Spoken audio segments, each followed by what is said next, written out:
can see us through there on the telly. So Craig will just, right, that's us. Welcome back, guys. We're here at the Belhaven Ross McInnes Scottish Championship final. Ross, we're on the TV, so it's the people listening at home that can hear us, and I've got the main man himself, Ross McInnes. You think everybody in here's going to hear you? I just feel as if I'm talking to a black behind the top of that stick. This is incredible. Everybody at home, hundreds and hundreds of people watching at home can hear you. Everybody can hear you. So we're here at Belhaven Brewery Ross McInnes Championship. So I'm saying it again. How many times have you won it, Ross? 12 or 13. Do you think pool's in a better, especially in Scotland, in a better place now than it's ever been? Pool's in a better place than it's ever been. Yeah. More money coming into it. More competitions. Better players. Yeah. What about the environment, Ross, for the youngsters coming through? Obviously, we've had the under 15s, under 18s, we've got the 23s coming. The conveyor belt of young kids, and the likes of Gio Edgar, your two boys, Preston Morgan. Pool's in a great place in Scotland, isn't it? Morgan's 28, so he's out. He's still a pup. No, the academies are doing well. The academies are doing fantastic. But you didn't have stuff like that when you were... No, we didn't have unders. It was just like... It was mainly just the men's team and the Scottish Championships and things like that. But I just want to mention the academies. The academies are doing very well. And we just opened up... James McNeil just opened up a new one in Inverness. And it actually started today. And he did a really great job. That's absolutely class. That's first class. So for Inverness all the way down, have we got any more? But they're happening. They're growing everywhere. In the entire UK, but the entirety of Scotland, and we're all benefiting from it. Yeah, because a lot more players are putting a bit of effort in and actually doing some coaching and helping them. That's what happens. That's what you've got to do. You've got to go out there and help the youngsters. Well, we were just speaking, me and Renzi, about the amount of volunteers it takes just to make the SPA keep churning and keep turning every year. But without the volunteers, these academies, they could never work. Oh, well, yeah, they can still work, but basically you need the experience of what I would say the top players to start putting back in. Scott Gillespie started it years ago, and we need a lot of other top players to do the same. Yeah, it's a lot easier for the youngsters to learn when you're learning for the best. Yeah, that's it. If you teach them, but you've got to actually teach them not just how to play pool, what's it required to actually beat when you're not playing. Stay away, don't get in somebody's line, be polite, shake the hands, the whole lot. That's what Mick McGoldrick always taught us, and that's what we should be teaching our kids. 100%. And you, still, Ross, what are you, 70? And you were still playing this weekend. You done all right yourself. I did fine. I didn't play well today. Me slacky just done me. I couldn't. The thing is, you can't win games unless you pot a ball. I can't pot balls the way I used to, but I can still think. I can still outthink people, but that doesn't make you win matches. Well, yeah. Is that you in the top 64, did you say? Back into the top end of the Scottish rankings? Top 64 in the Scottish rankings. It's not too bad at your age, mate. Not too bad at my age. Not too bad. Well, Ross, I'm ahead of you. No, you can't be if I dropped that far. No, listen, Ross, thanks very much. We are going to get the final up and running now, so it's time to introduce the players. Guys, ladies and gentlemen, it is the Belhaven Scottish Championship, the Ross McInnes Scottish Championship, and we're going to get the players on. First and foremost, he's a man that... Final, Liam Dunster. Again. Good luck, mate. Good luck. Race to 9. And his opponent in this race to 9, as Ross just pointed out, is none other than the 148 man himself, Jamie Burnett.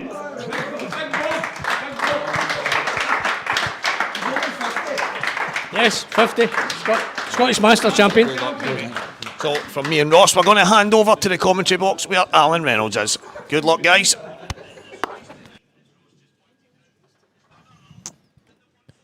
Brilliant. Fantastic to have in my opinion, he's not the way I feel, the greatest pool player in this country of all time.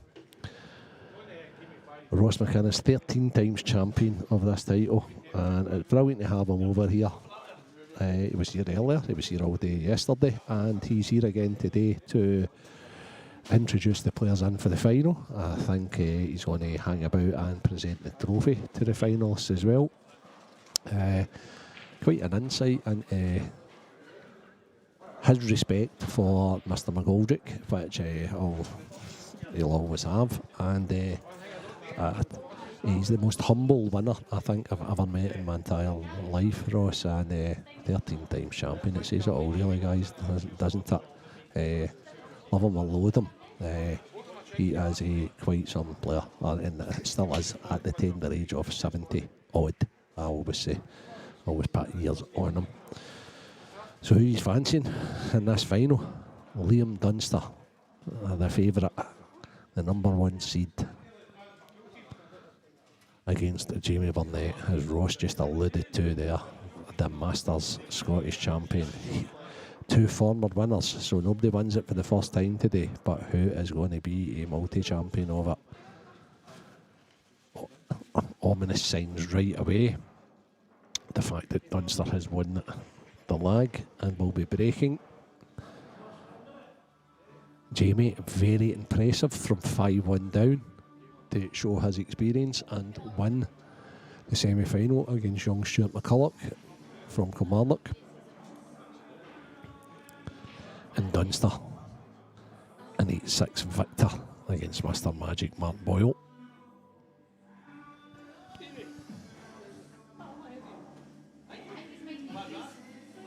Brilliant little crowd in here for the Scottish final, as should be. We've got the owner of the place and Stephen Santa Allison.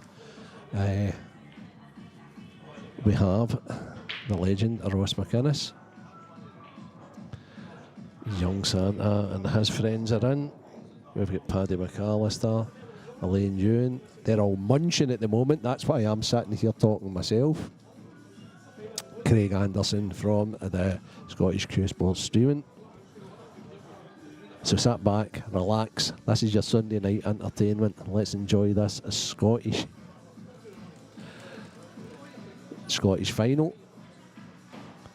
Sponsored by Belhaven Breweries for the umpteenth year in a row. Big shout out to Belhaven. They are serving us well. They are doing the business for us as per normal.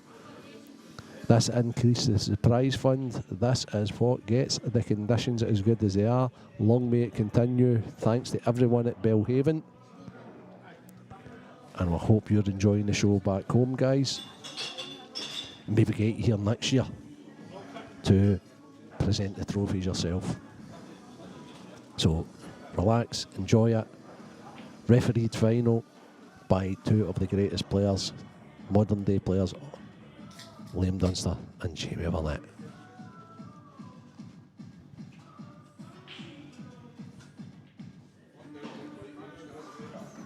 Race to 9. And if Liam's break works the way it's just worked there,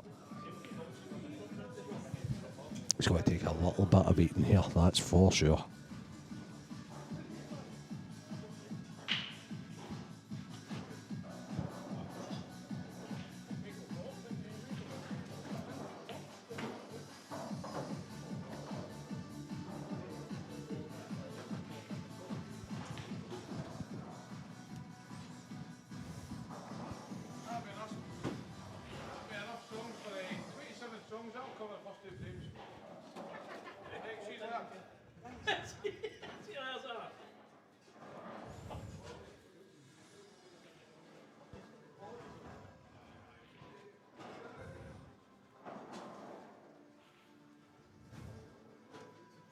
So, just something caught Liam's eye a little bit there.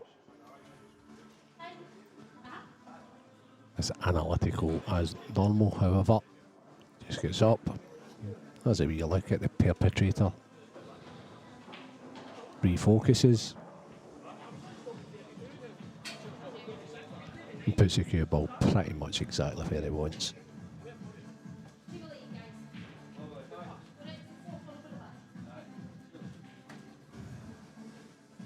I know there's a couple of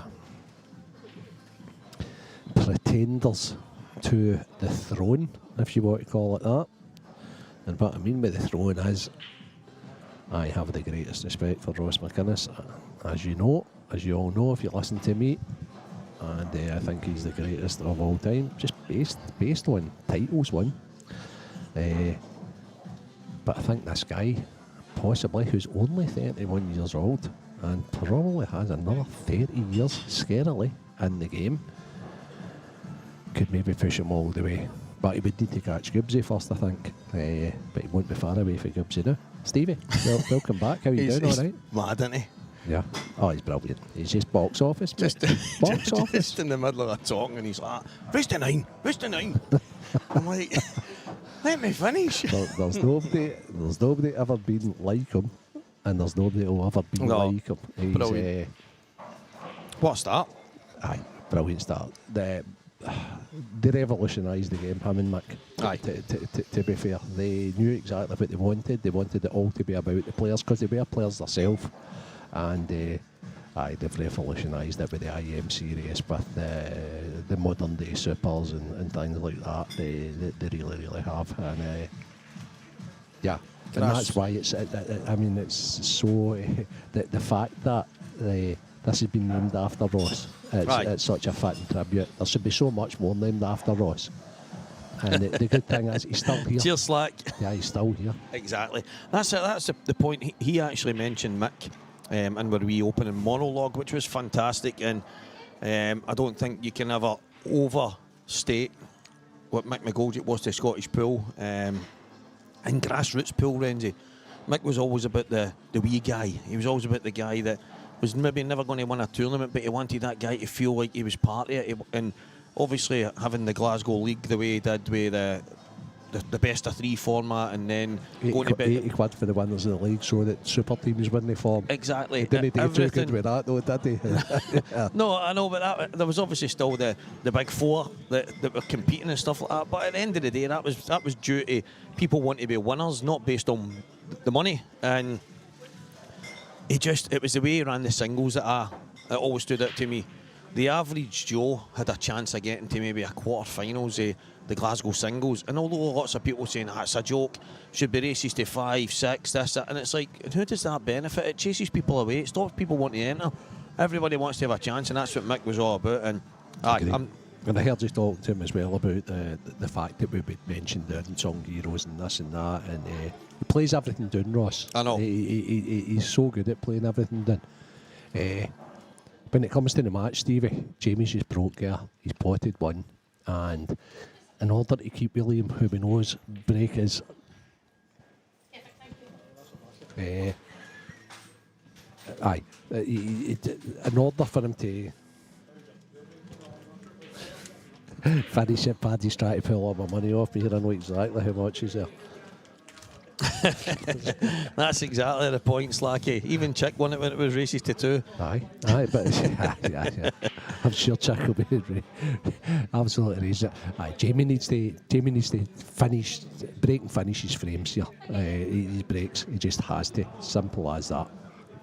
Aye, I don't think it can be said enough, the effect that obviously these guys have had on the game, and what it means to have had them obviously around about them and learn off them and listen to them and hear the stories and whatever it might be. And there's a nature to Ross that probably is just a wee bit different to everybody else. The way he goes about his business, it's straight to the point. There's no messing about, no mincing the words. That's who he is, and I think that's that Scottishness in him that we love. He's mad, but he's passionate, and it's because he loves it so much. Yeah. He must be really proud of these boys as well. He's even calling Morgan an old fogey now at 28. yes. The game's in good hands, Renzi. No, very much so, and it's thanks to these guys that are leaving it in good hands. So,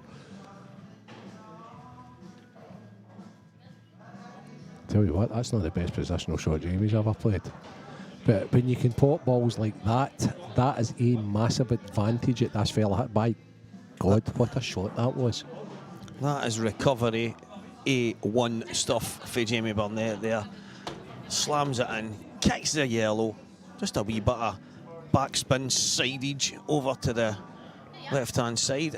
Plumb on the one awkward ball left, I would Renzi. have loved to have seen Liam's face when Jamie did that there, because I could only imagine it was one of dismay and like, oh, I think I know exactly what. So, have you ever played and get cramped up because you've been playing all day? I have, mate. It's actually... Jamie looked as if he cramped up there on his hand. And No, I've had that. Actually, what a curious this guy is. different class. Unbelievable. It's happened to me a few times, Renzi, when you're bridging over a ball, but Yeah. see Renzi, Jamie giving it a wee shake and a quick fire hit back by Jamie Burnett. Such a contrast. Liam Dunster, brilliant with the cue ball, puts it exactly where he wants all the time, makes the patterns and finishes look so easy. And then we've got Jamie, who plays not as good a one. Slacky. And all of a sudden he takes that big ball. And it's Slacky, how you doing? You broke my heart this morning. You beat my Out of order. you beat my hero, mate. You beat my hero this morning. Fluked his way through the Scottish, and he's having digs at the commentator. Was he Slacky? I'm not even. You talk about the cramps when you're playing all day, and he said, Stevie doesn't last long enough. You're talking cramp. I can remember doing this with you. It was Big Kenny Skeen. It says something like something along those lines, and I thought it was really, really quite funny.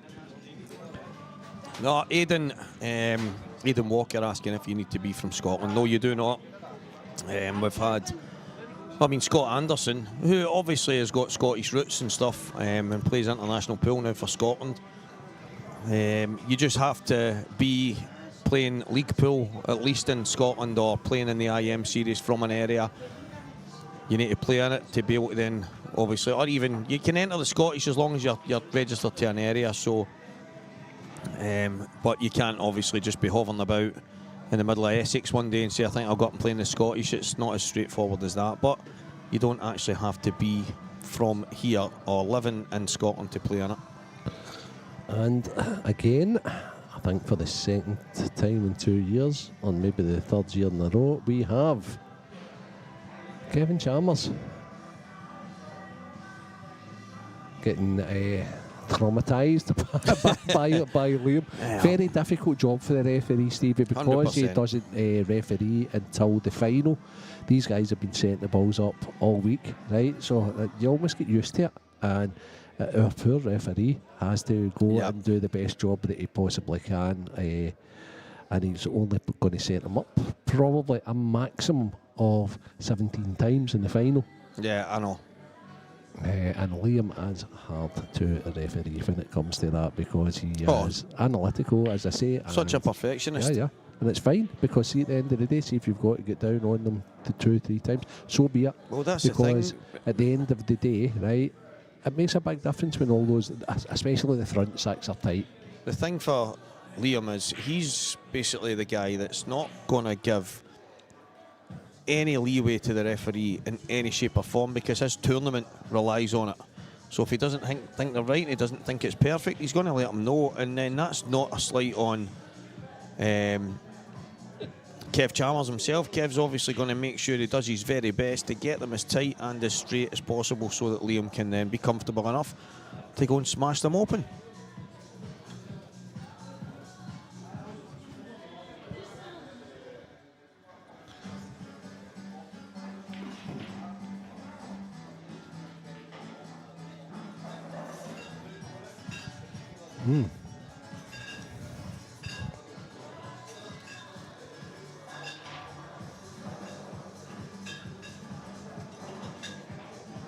Yeah, apparently Agent Murty has been called, as Muscat has pulled the plug, Alan.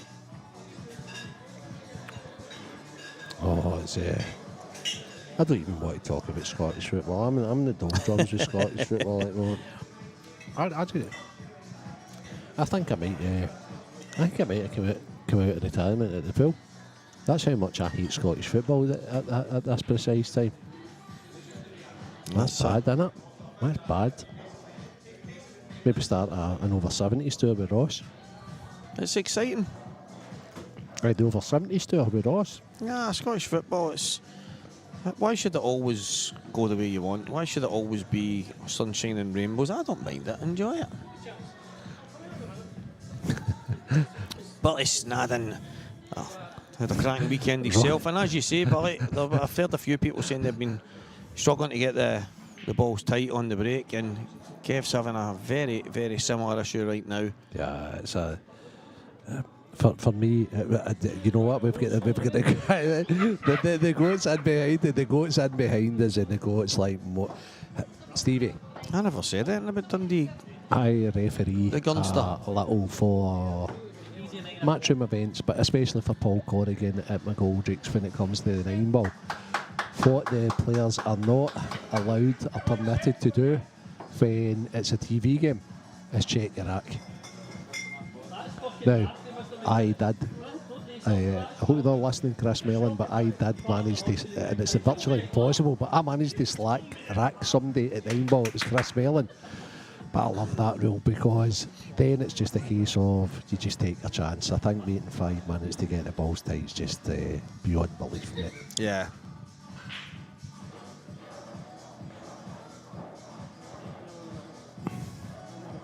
Guys, let's see what Liam does. And it's as far away from a Liam Dunster type break as you're ever going to get, because normally the yellow goes close to the middle. Yeah. It went nowhere near. that's exactly what Jamie wants, to be honest with you, is Liam twitching and Liam not feeling good about the referee setting the balls up properly. Kev Chalmers announces, a very experienced official, announces a frozen ball, but I mean, that will not matter a jot to Jamie because he's going to go yellows here.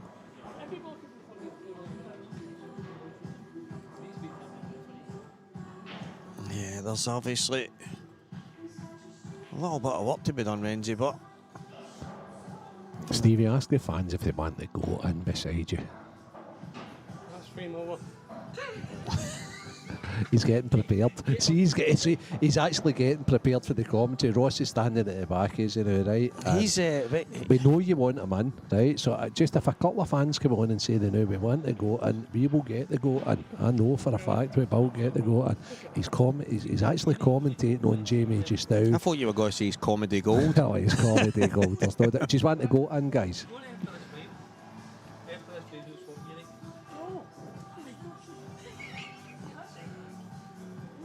Get Ross in, here we go. The fans want it. Yeah. The dry break has given Jamie Burnett a wee sniff here.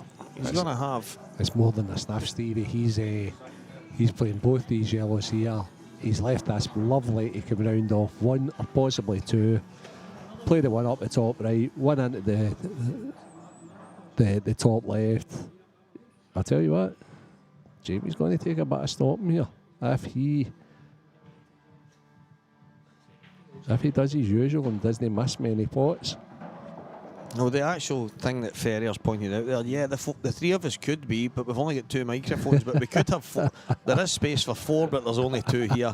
We need to get Craig to get another couple of microphones and we can get a... I tell you what, I never thought I'd see the day, Chris, that people would ask for 3 commentators. That's using an awful lot.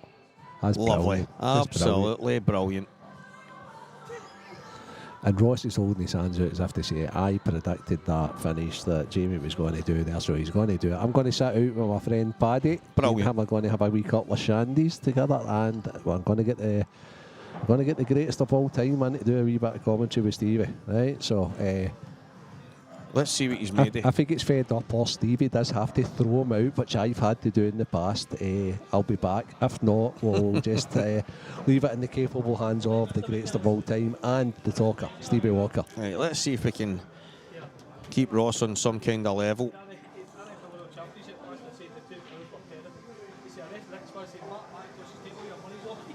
So, 2-1 Jamie Burnett. Absolutely flawless start to this match. Liam Dunster has had a little bit of a dodgy break there. He wasn't too pleased with the racking. But Kevin Chalmers doing the best he can, and whilst Kev does set the balls up, I am joined once again by the man they call the GOAT, Ross McInnes. I know you're eating a chip, But you pick your time to eat a chip, and I'm giving you the introduction of a lifetime. That's it, you're on. And you're off. Oh, he's playing funny. He's playing funny buggers, this guy. Nah, he's finishing his piri chip. No, listen. You're supposed to be commentating on the match. Nothing else. I will throw you out of here in 2 minutes. Here we go. Frame number 4. It is Jamie Burnett to break. Just wants a wee opportunity.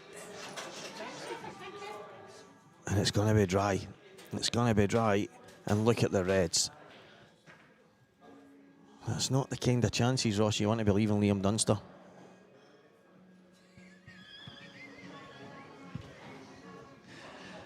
So everybody, he's actually sitting next to me. He's actually sitting here. He's got the microphone. He's just staring at the screen.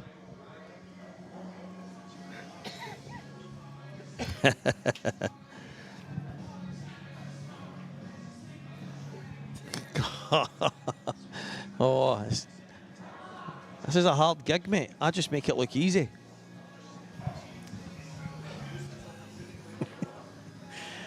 He's going to end up with a cramp in his arm. He's moved it up and down that much.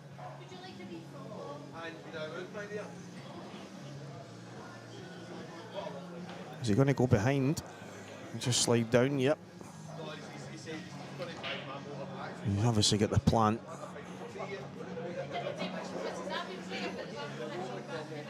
Maybe the red to the top left, but he's having a connector for that, so you might see Liam pop the plant in and just a little delicate screw back.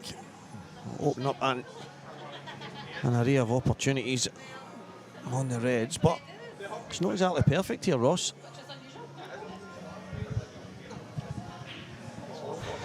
What do you want me to say? I mean, I want you to add a bit of drama to this. There's no drama to this. Just, honestly.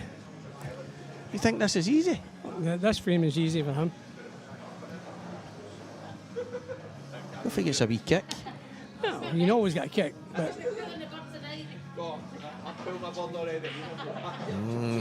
It's landed awkward.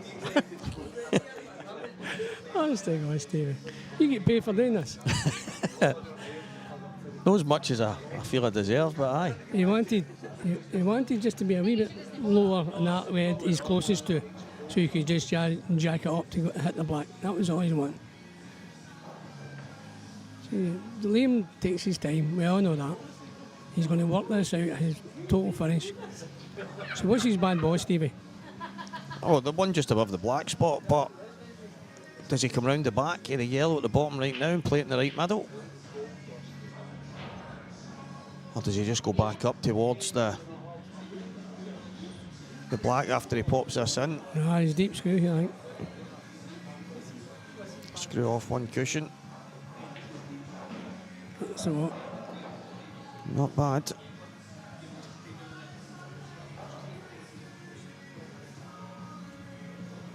Kevin Ferrier played Ross Winston Pennies. Keep that in the memory bank, my man. Who? Kevin Ferrier says he played you in Pennies 25 years ago when Davy Anderson ran it. Yeah, that's right. That was a good place to play pool, Ross. Pennies was good. One of the first clubs we had, 6 tables. Tommy put them in. So how's he going to go? He's going to go to the top. Just jab it, just leave it there. Then take that one down the bottom. Then the red in the middle. Just a little stun past the yellow. That's it. Nice. Bottom left, right, middle.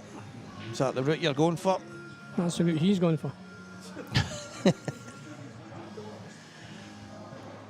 Yeah, that's what I meant. I know what you meant. Good run this weekend, legend. Young Sean Millen, the grandson of the great man, Mick McGoldrick. I watched him play, he's getting better all the time. And he'll put in the effort.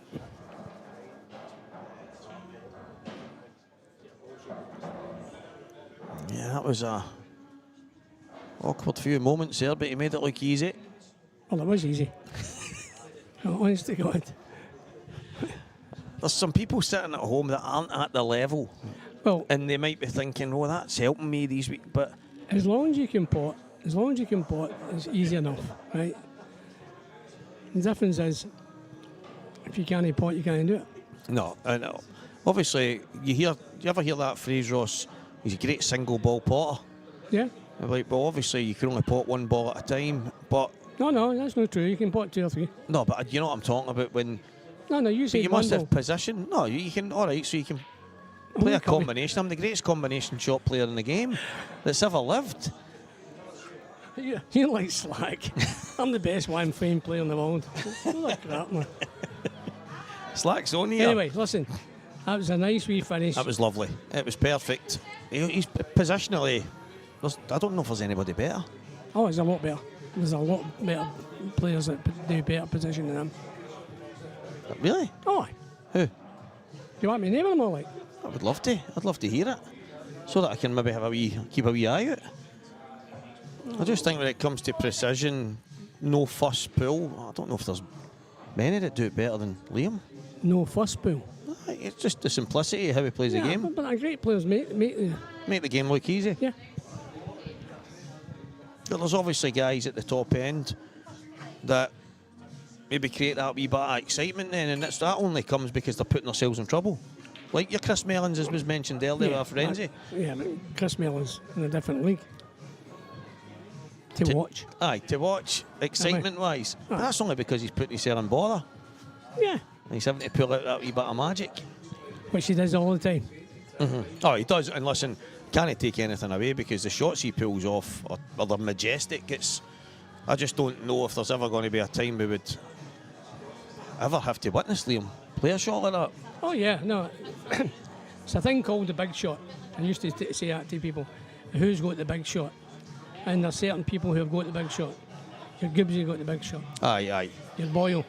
They're the ones that are way up there. I mean, That Tom Cousins. No, I mean, that Chris wee bit Mellon. of something special, just at a pivotal time that's required. Every now and again, you need a wee bit of imagination. Imagination, aye, but I'm talking about like just the pressure shot, the big shot. You've just got to take it out. And there's ones that can do it, and there's other ones that can't. But the difference between the ones that can and can't is the winners. Simple as that. Gibbsy saying there that one of the best positional players back in the day was Swayze, Paddy McMillan. Oh aye, he was fantastic. Another one that made it look dead easy. How do you talk to Swayze? How do you talk to him? Gibbsy's right there. How do you think that I interact with the people back home, you maniac? You think I just make stuff up? The people talk to me. I know you make stuff. Right, here we go. Here goes Liam. Oh, right, okay, Yeah, Gibbsy's there. He's they're there. They're all there. Slacky, the lot of them, they're all here. Tell that slacky.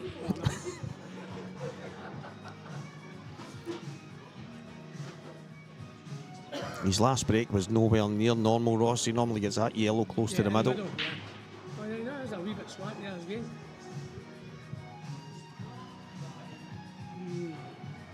Not even close. Not even close. Chance for Jamie. Maybe go and steal another frame. Be a second reverse dish in a row if he does. Is that red up here? No, I don't think it goes by that yellow. That looks tight. Aye. He's going to take reds though, eh? He's going to take reds.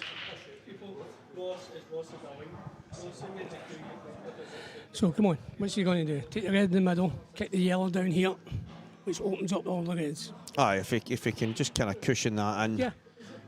he would be absolutely perfect. There He's between checking that everything. red.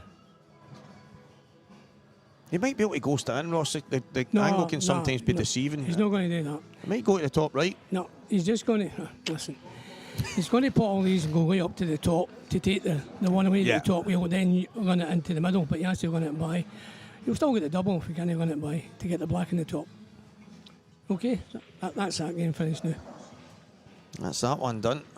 Either that or he'll just tap in the yellows. He's not going to take a yellow. You think there's a finish on the yellows? Well, as I finish with the yellow, you can't control the white. Straight in off in the first one, innit? Nah, it looks bad, aye. And by the way, I'm going to take yellows anyway. No, reds are the balls, 100%. Just trying to be devil's advocate there and see if there's something else Jamie can see, but you're 100% spot on with this, because if he catches that full in the face, the full reds are opened up for that one shot. Aye, come on. Nah, see? That's just made it hard. Probably played that a wee bit pacier than I thought, Ross. Because if he just cushions it, at least guarantees a shot. But Aye. Yeah, you're probably right. He just hit the wrong side of the yellow, that's all he did, hit the wrong side of the yellow. Now what's his shot, Stevie? he's looking at that gap between the yellows to see. I don't know, that red might go in the middle. What red might go in the middle? The red is just below. If it doesn't, then fair enough, he might have to go upstairs, but I think that might go through the gap. And if it does, he's got a chance of going up right away. You're kidding me on, Stevie. That's going to go through that gap.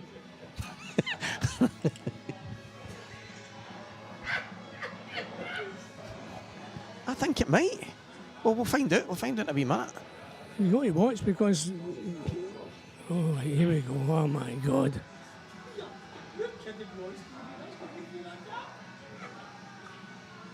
You have to remember, Ross, now, obviously it was tight, but he had was nothing tight. else to play. But the mad thing about staring at this and seeing these shots, there's times I'm going, no chance, and then a ball drops in and you think, so you start to get a wee idea that there's a half a chance. But I actually think if he misses that yellow, he pots that because he's caught the yellow thick.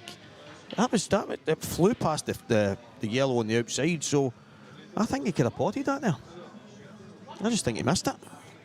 Well, I know he missed it. You know, what can I say? Right, so what's he going to do? Absolutely brilliant. So he's just going to have to... He's got a finish on here if he wants to take it. Which I think he has to be honest with you. Aye, it's... Do you know what? That's one of the things I've noticed about Liam ever since stepping in to do this. When you're on the outside playing the tables, you don't notice as much about the players are doing. You just know how good they are. But he's so aggressive. It's not like...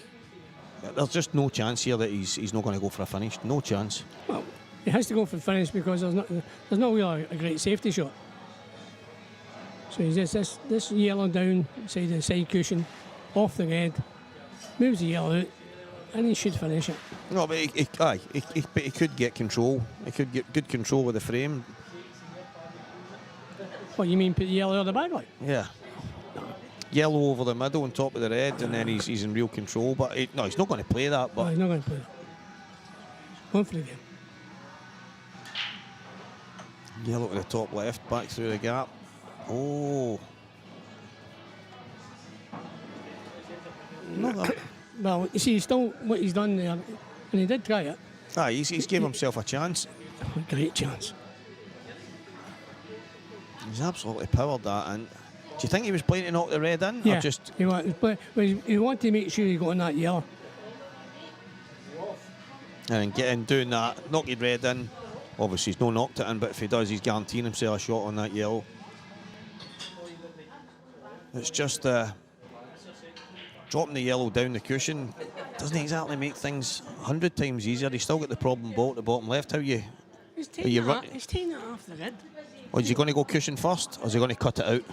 Doesn't have to go cushion first. He can see the whole ball. He can just take it. That's what I just asked you. Is he going to cut it out to the red? Is he going to go play the yellow cushion first? He's going to cut it right onto the red. Right.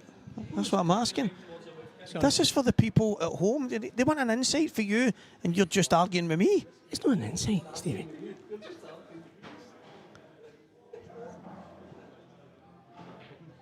Boom. There we go. There you go. So, a couple of people at home that haven't got a clue, they're sitting there wanting you to explain the reason for that, and you're just shouting at me. Well, okay. No, the reason for that is he was going for the game. No, I know, but positionally, why did that make it? Why did that make it everybody easier? at home knew that? No. Oh, Stevie. One second. There's people that will message me that play second and third division Glasgow League, and they'll go, oh, it's amazing listening to all the guys on commentary, learning so much with the shot choices, and they explain it.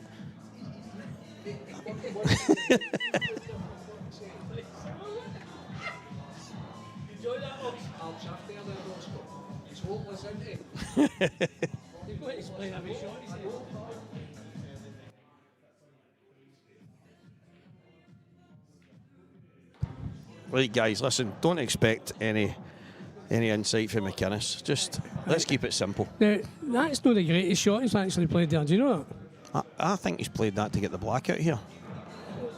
But I don't think the black had to come out. Correct, Stevie. Now you're talking, son.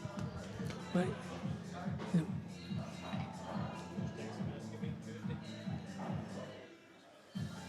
Because he kicks the black here, he might not go on a ball. Yeah, could go outward. Nah, good stuff. See, Good stuff.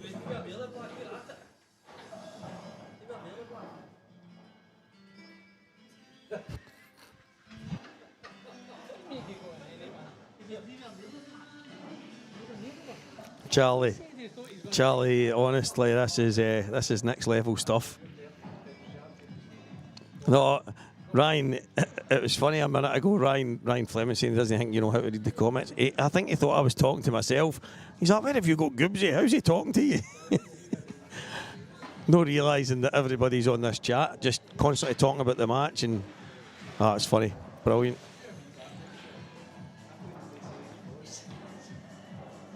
It's a level of technology above you, Ryan saying. It's a level of technology above me, right enough. Has he gone close to the red here, Ross? Does he need to stun onto it?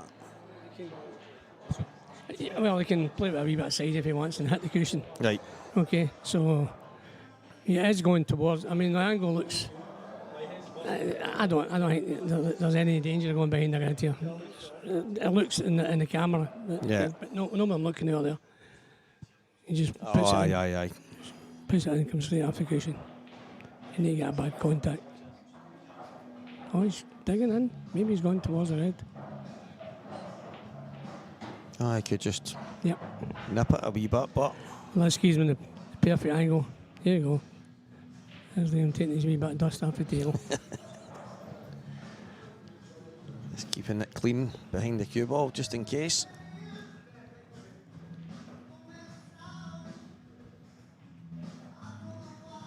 Straightforward black if you're right behind it, Ross. Can be tricky if you're slightly off. The guys at this level just don't miss these. Aye. For me, I could be straight up and still miss it. This was the table you were on the day against Slack.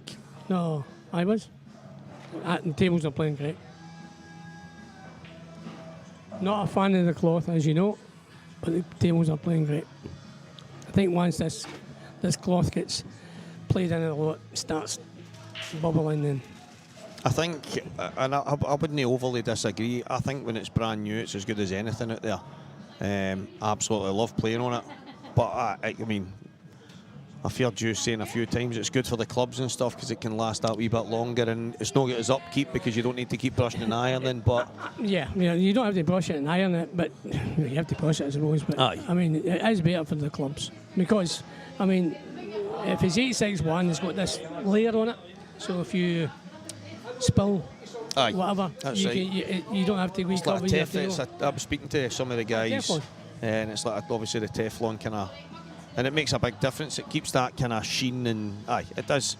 You actually, when it's brand new, Ross, I've seen just say water spilt on it, and it creates like a weird looking puddle. It doesn't just want to soak into it when it's brand new. It's quite good. You can just damp it off, but at the end of the day, once you start brushing it, that's gone anyway. I think that's when the fibres start to loosen on it in it, and it can become a wee bit. I suppose every cloth's the same when it's played in. Well, yeah. A lot of people have went away from the nap cloth. Nap cloth. I mean, the UP have actually brought in their new cloth, you know what I mean? It's supposed to be, I've not played on it yet, it's supposed to be fantastic. So I'll wait to see when I try that out. I'm not a fan of their new balls though. No, aesthetically they don't look. Somebody messaged me, and obviously I don't do. A wee bit heavier, I think they're like 2 gram heavier or something like that.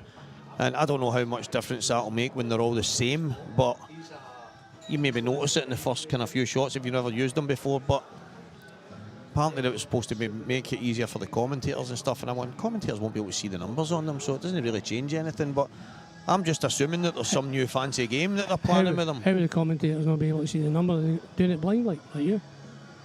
The commentators on the 9 ball know the balls because of the colour of them, not because they can see the number. Is that right? 100%. Oh. You can't see the number. You must watch the same pool as me. I can't see the numbers. Well, I'm half blind. I can see the numbers. Go away. Not a chance. Not a chance. Again, if that was right in front of us right now. Look at that. Nothing. Strange game, eh? It's terrible. Frightening. Can't I get a staff in here? Hey Stevie, what's he going to play? He's going to just roll the yellows in, Rollins. Do you think so? Aye. Aye, he'll take reds. Not a chance. Are you sure? Why would you take reds? Well, Well, look at those two reds in the middle. the red in the middle of the table Look at goes in the look at- bottom. right, look. And it goes in that bottom. I get that, but yellows are just as easy. Right, okay, well, let's see what he takes. 5 of it goes yellows. What? 5 of it goes yellows. Well, we've got, Barry, I'll take we've got reds. the, I'll we've take got the reds. betting skill here. Takes the red to the top left corner. The one right in the centre of the table, close to where the blue spot would be. He's got a pot kick regardless. So he's going to go reds. Sorry, hang on. He's going to take what? Where is Paddy? Paddy? Any chance? That's a 5 of yellows. Yeah, 5 of you. Oh. Well, no, he's left himself the angle to go into the 2 and that's it. It's a tapper. Should be. You'll finish it. Aye, you'll finish it. So you get the 5 man, right? Why would they gun it for there when they can just run in the red that's closest to it and just flick the yellows out the road? And Oh, for God's sake, there's no point in teaching you, is there? I'm asking you Because the again, reds were the right boys. I the mean, reason you- I'm saying to you is because He's a not lot of came out people enough. watching will think the red closest to the other red is the ball to kick into it. But for me, I'm thinking the reason you would try and kick it earlier is because then you've got more chance of being on something rather than waiting and trying to kick it when you're maybe 2 or 3 other balls down. He's only listen. If that white came out another half an inch, maybe another time, he might be going to be a bit too wide to go into these 2 yellows beside the reds. That's all he was trying to do. Once he knocks him, he's got the reds up there, he's got the red down there. You cannot fail to be on something.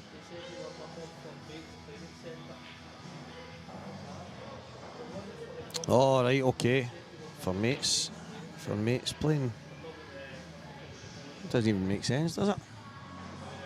Goobsy saying that it wasn't for the commentators, the numbers are on them. They said they were numbered for mates playing, etc. Maybe for mates just to like have a fun and game. You can only pot the odds and I'll pot the evens, and I don't know.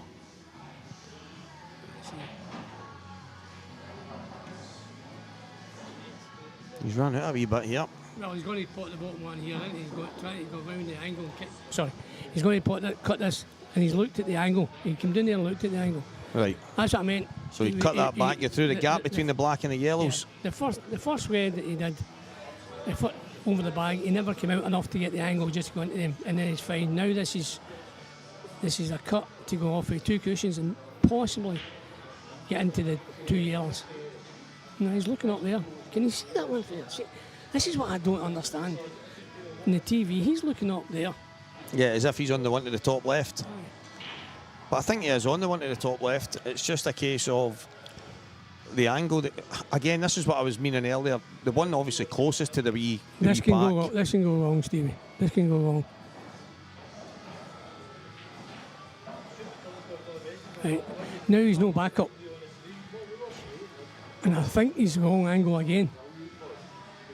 Yeah, all the eggs are in the basket as well, but I think you're right. I think he's slightly wrong side.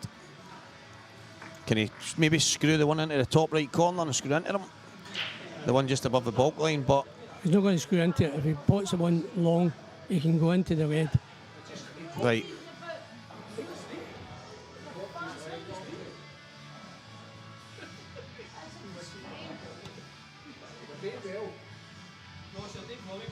Excuse me, fiver.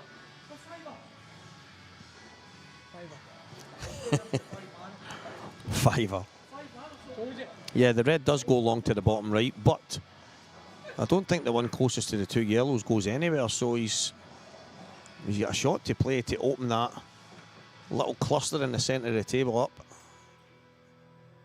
Look what he's doing, Steve. He's just potting this coming down behind it. Yeah.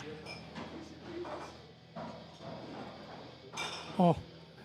Oof. So it's going to be last. Yeah, I think so now. It's no ideal. It's probably, you don't want to be kicking balls at last, Ross, but No. it's necessity now. No, it's not just the kicking the balls, it's getting on it. Yeah, he's got to be on it as well. He's got to Got to get a be on chance. Well done,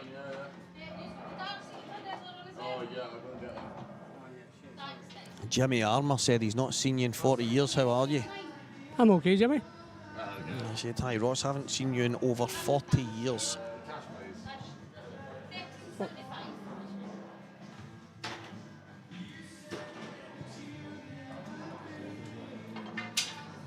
can't do much with this cue ball either. I can just kind of drop this in. Yep.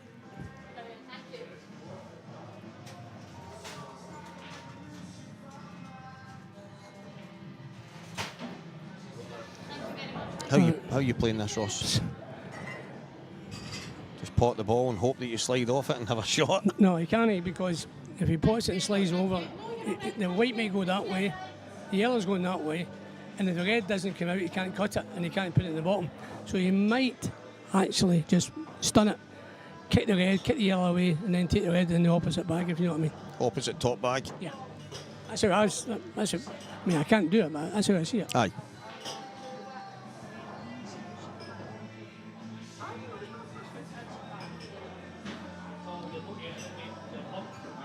No, he's running through it. This is absolutely massive. 3-2 up.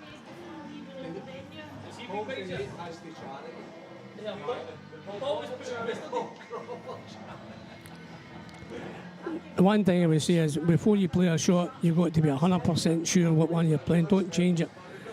You know, every time you go down, and you go to play a shot, then you're in between, and then you end up missing the pot.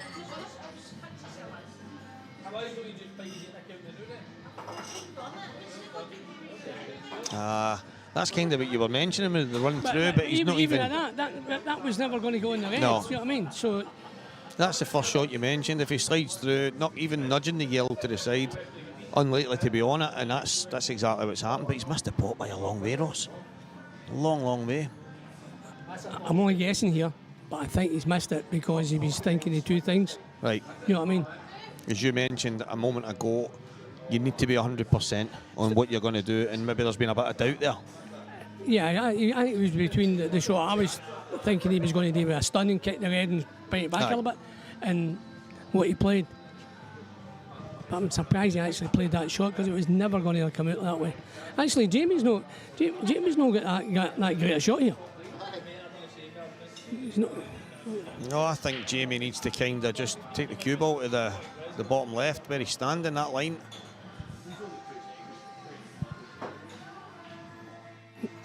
What, down beside the black? Nah, you can't take that. You might kiss a yellow. You might screw it in between the two yellows at the left. See, there he is, looking up there.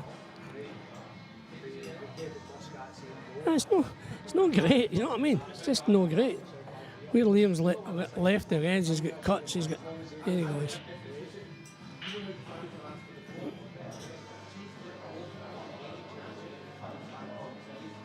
Whoa. All right.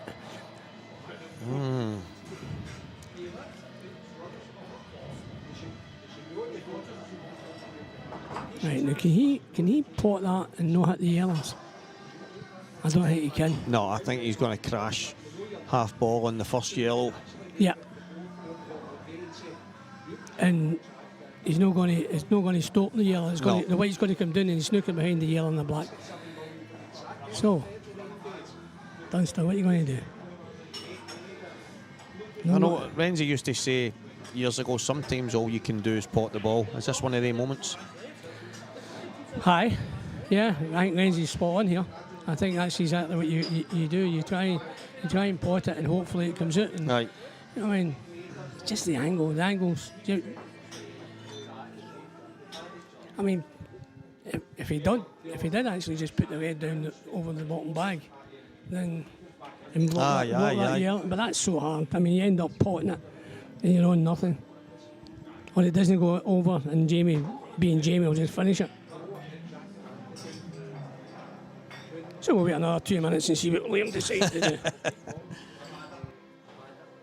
You'll be making sure that's for certain. Oh, here we go. And has potted the ball. Has he found a gap? Well, if he's found a gap, he's been very lucky, but I doubt it. So no, he'll be asking the referee, is that in snooker? Oh.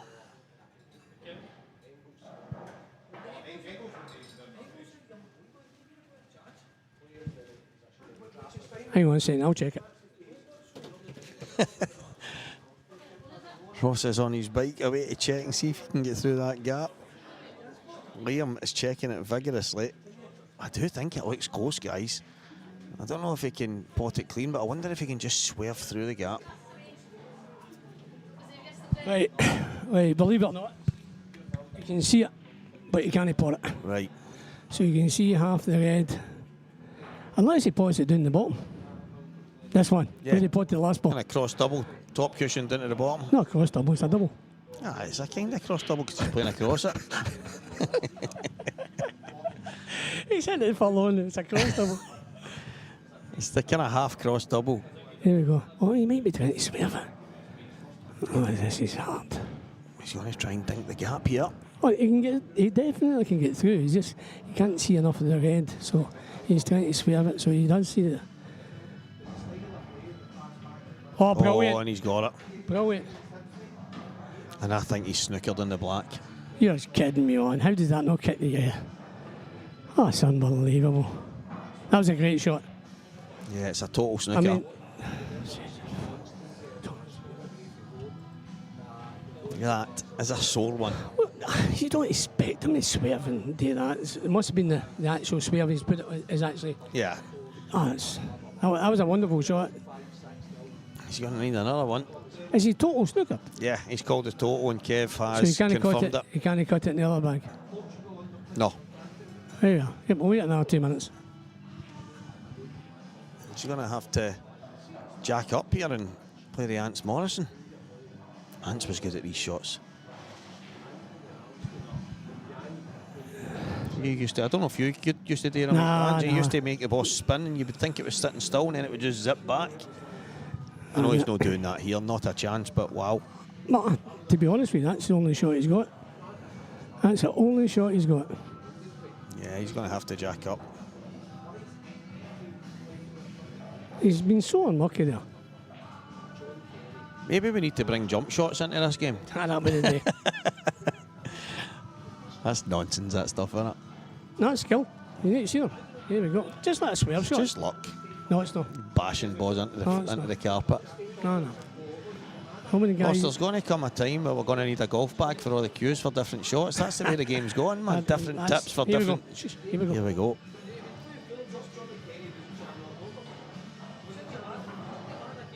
At least he hit it. Alright. Well, he was snooker, so he didn't have a cushion. Yeah, he didn't. He wasn't totaled, so it means that he didn't have to hit the cushion, as Ross just said. But should be in a wee bit of trouble now. See, this is a different game for him. Jamie's not looking to give him a shot, a fluke, or anything like that. He's just going to go. Whereas me, I'd be. Here we go. You're getting tied in knots. Well, I'd bring out my. Aye, but you get your bad one out at the same time. Or your awkward ball, get that out as well as play a cute snooker. Yeah, but I watched my boy today against Jamie, and I'm going like, I snooker, and what happens? He just bangs him in, and I'm going. It's a different game. Aye. It's a different game. It's funny that a couple of the things on the chat, people talking about fudgers back in the day, and Goobsy's saying a lot of players, well, they don't really need to be great at fudging these days because it is a different game. Oh, aye. The rules make it a lot harder to fudge.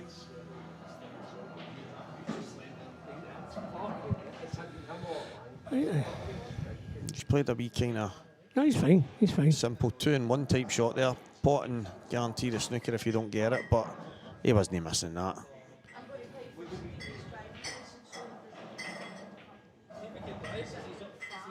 I don't think you would have preferred Ross to have the. Is he going to play this in and then play the one closest to the left middle, second last? Because I think you want the one in the open. It's an easier positional shot, no? Yes. See, now, see, he's not going to keep doing it hard enough. Now all of a sudden, Jamie's going to have to come round 2 cushions now to go on this. He's in a bit. No, he's still at the table. He's Jamie Burnett, for God's sake. No, I know. He's just going to drop off one cushion as he can round. Right. 2 cushions. Nice Nice wee angle. See, I know. He actually wanted it up a wee bit more. Aye, so he's playing it into the left, but he's Yeah. going to have to play it in the right now. Just, No. or can he power it in? He's got it. Good shot. No, Brilliant. you don't, what I mean is, he had to. Aye, so that he had to play a shot, whereas he could have just been running it in and getting to a similar area. 3 each. 3 each, good finish. Who broke first? It's a toilet break. What's the comfort break? That's right. Apparently that's what they call it, aye. And I've ended up Benji. saying that. Over you come. Right, passing back to you. Right, okay, mate.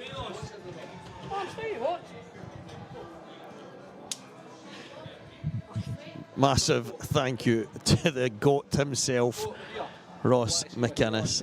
Unbelievable. What an insight from the great man.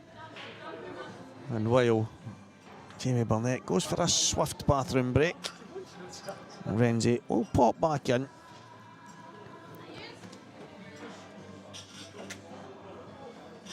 Absolutely unbelievable, the interaction that's booming on there, Renzi.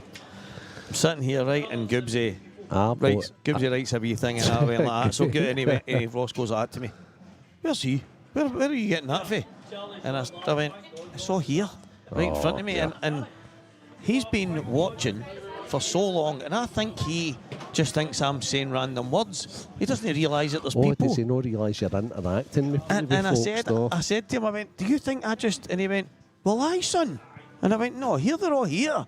And he's looking down and he's going, well, that's good. Aye, the GOAT's...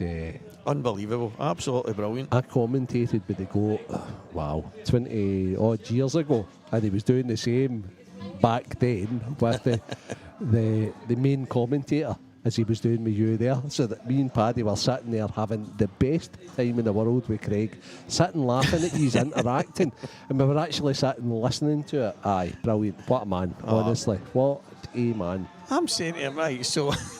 Slightly awkward here, Ross, thinking he's going to go, well, son, all he needs to do is that, and he's going like that. What? Yeah. Awkward, it's easy. Amazing how somebody as good as the GOAT, right? Can they commentate, basically? Absolutely brilliant. No. Absolutely brilliant. Oh, what a character. I've got so many stories that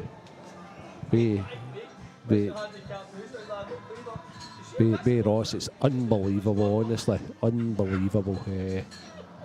But maybe not for family viewing, but what a character. What brilliant. A character. Absolutely brilliant. I can remember going to like a awards night with Ross, and the great John Virgo was there. He was the star show. No, he was there. Ross with a couple of drambues in him became the star of the show. Aye, what a character, honestly. Love him, hate him, loathe him, despise him, just adore him. He is a character, that is for sure.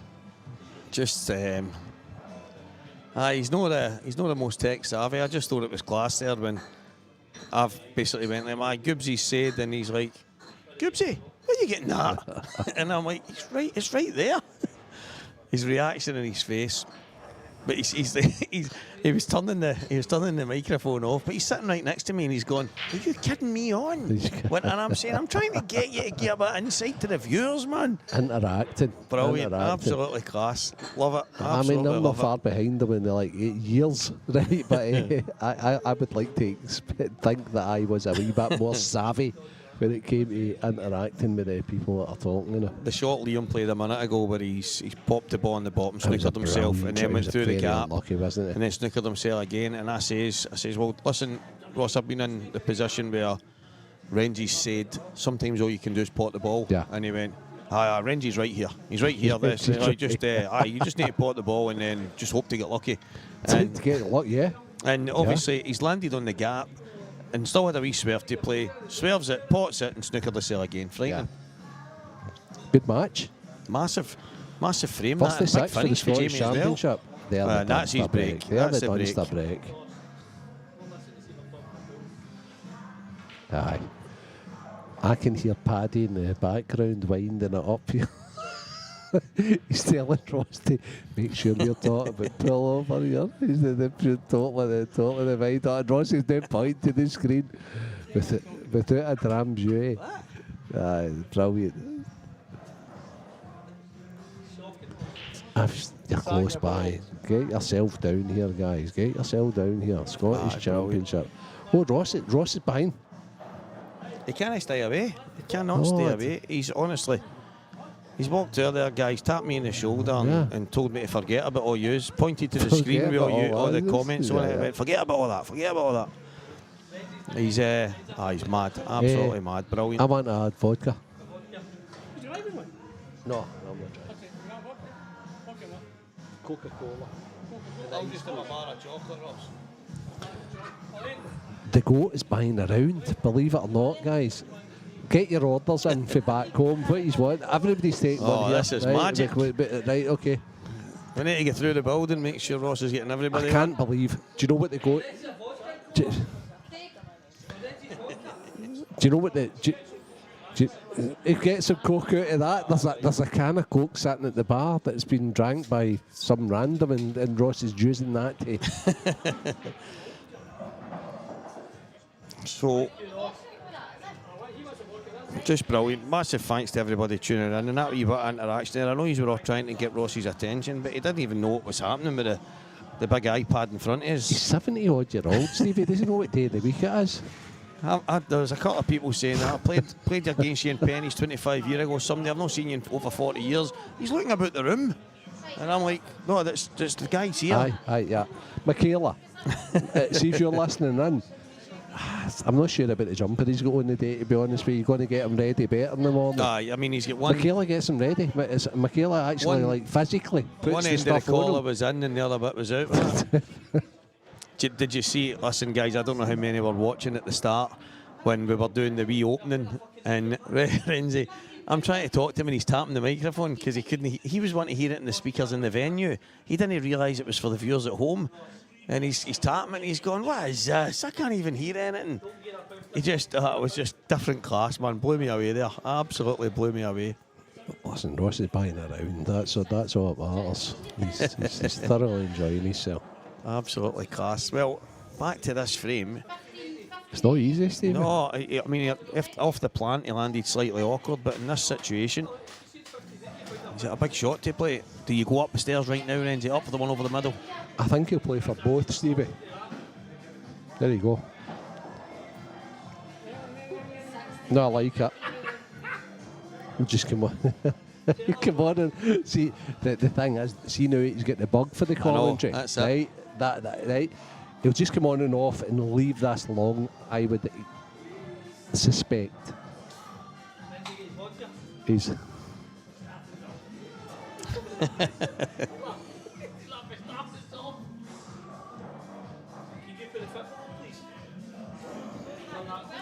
I think the other way is a bit of an issue, guys. So he's going to come on, off. Yeah. He's okay. I think he can pull straight back here. If he can't pull straight back, he'll play 12 o'clock on the cue ball. He'll go on and off the cushion, and he'll bring the white up to the halfway line, and he'll still have the cut and the 8 ball into the left centre. His last long pot was missed by a long way.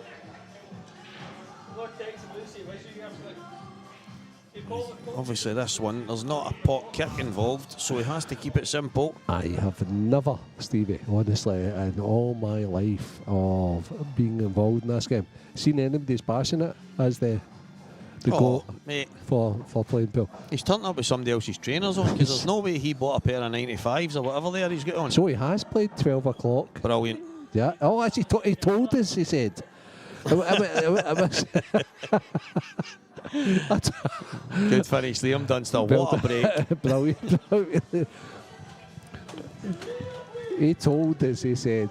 I know he's just like, he's over interacting with random punters that are sitting and enjoying the final. That's what he's all about. He's the figurehead of the association.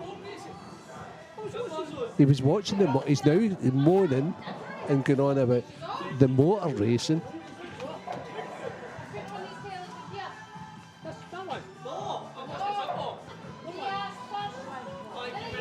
So Alison, who's been brilliant all weekend with us, is getting stressed out. Elaine is nearly... Elaine is nearly like losing her glasses for her face, and she's rubbing her face in dismay. Paddy's just loving it. He's sitting laughing. Craig is in hysterics because the goat has taken over. We put him in for a bit of commentary. He's more or less saying, guys, this is my championships. This is named after me.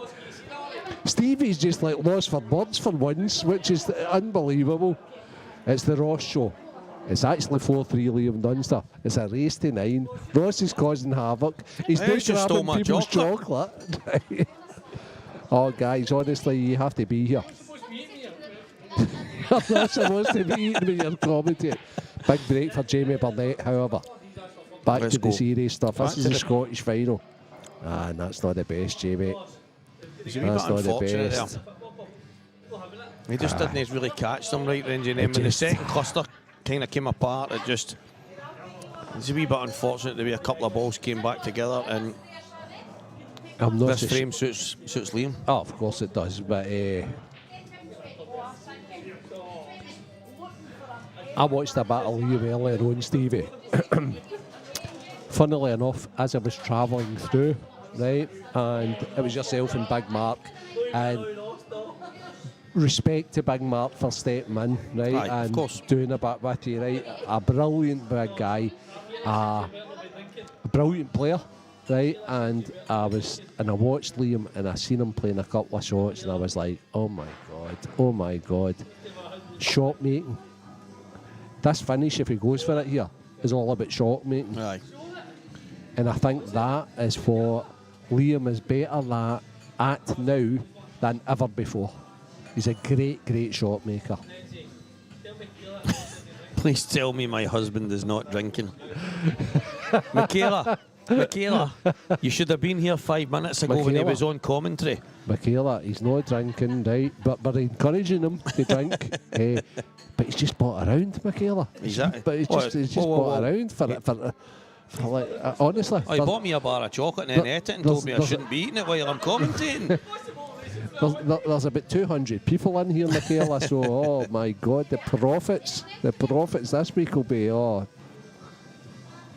No, he's been brilliant, Michaela, to be perfectly honest with you. Absolutely brilliant. He's been different class.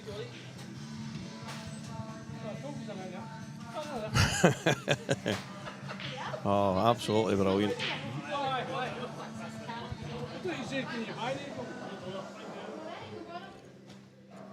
I tell you what, Michaela, you must be really bored on a Sunday night to be sitting tuning into this to make sure Ross is all right.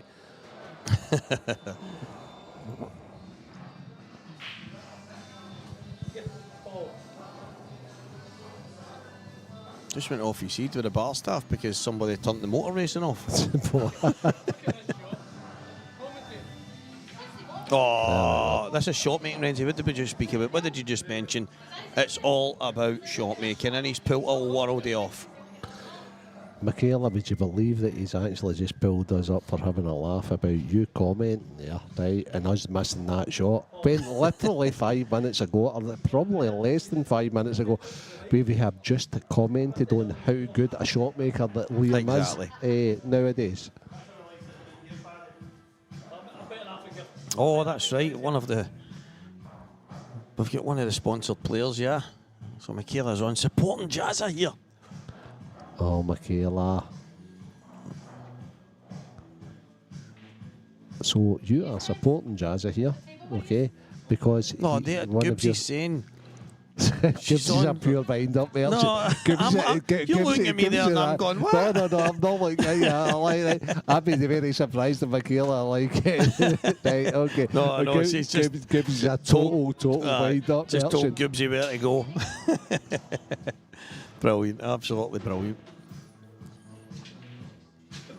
Well, this finish, I've spoken about it a wee bit. I spoke about it with Liam not so long ago there, Benzie.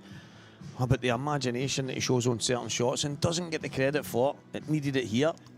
I think he does get the credit for it nowadays, Stevie. You would need to be blind to not see it. But people are the. I just think people choose not to. No, they do choose not to. It's so easy to hate, and I mean, this wee guy's just a top player. Unbelievable. It's as simple and straightforward as that. He's a robot. He's a top player. Give him a 30-second shot clock. He'll play within 29 seconds. He'll hit the ball. Give him a minute, 59 seconds. Yeah. You give him 10 minutes. 100%. He'll hit it 9 minutes and 59. Somebody yesterday, actually, I think it was Elaine, said to Liam, so you're on at 10 o'clock tomorrow morning. She says, so no doubt with the way you manage time, you'll come in at 3 seconds to 10. Absolutely. And he had a wee laugh and a chuckle about it. And Absolutely. we ended up, we were talking about it, and that's just... He sits outside, I think, and deliberately waits until then. The bar staffs are dancing. I think it's, as Liam is going about his business, Alison's giving it a bit of Saturday night fever in here. Ross is like sitting watching two random tables here. I don't know if he's watching a bit of coaching mode or what. Yeah. Oh, he's watching the motor racing. That's what he is. He's watching the motor racing, Renzi. Paddy's watching the football, but we are here at the Belhaven Ross McInnes Scottish Open Championship, and we are watching the pool, mate, because it's all go. These two guys, not much between them, but Liam's got a chance to create a bit of daylight. We're live in Scottish Q Sports streaming. Renzi, the main man, and Walker the talker, here till the very end. The dream team, as they say, Steve. 100% the dream team. I was desperate to get Ross in beside you there because I knew it would just blow your mind. I've said to him a few times, and he's like, I couldn't get in with you, son. But he's, that was just class. That was just class. Turning the microphone off.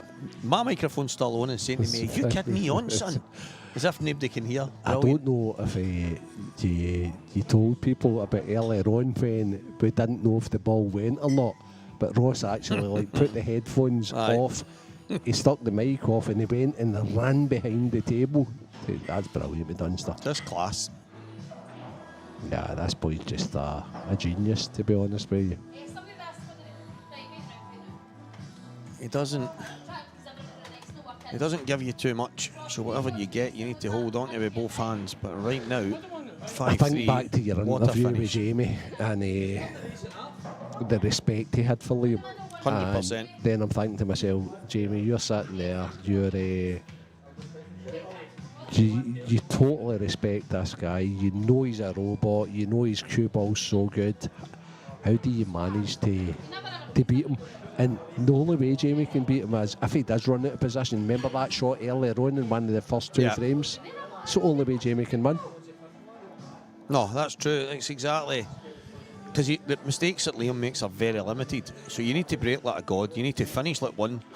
And then you need to hope that Liam does something that he doesn't do very much of, and that's make a few errors.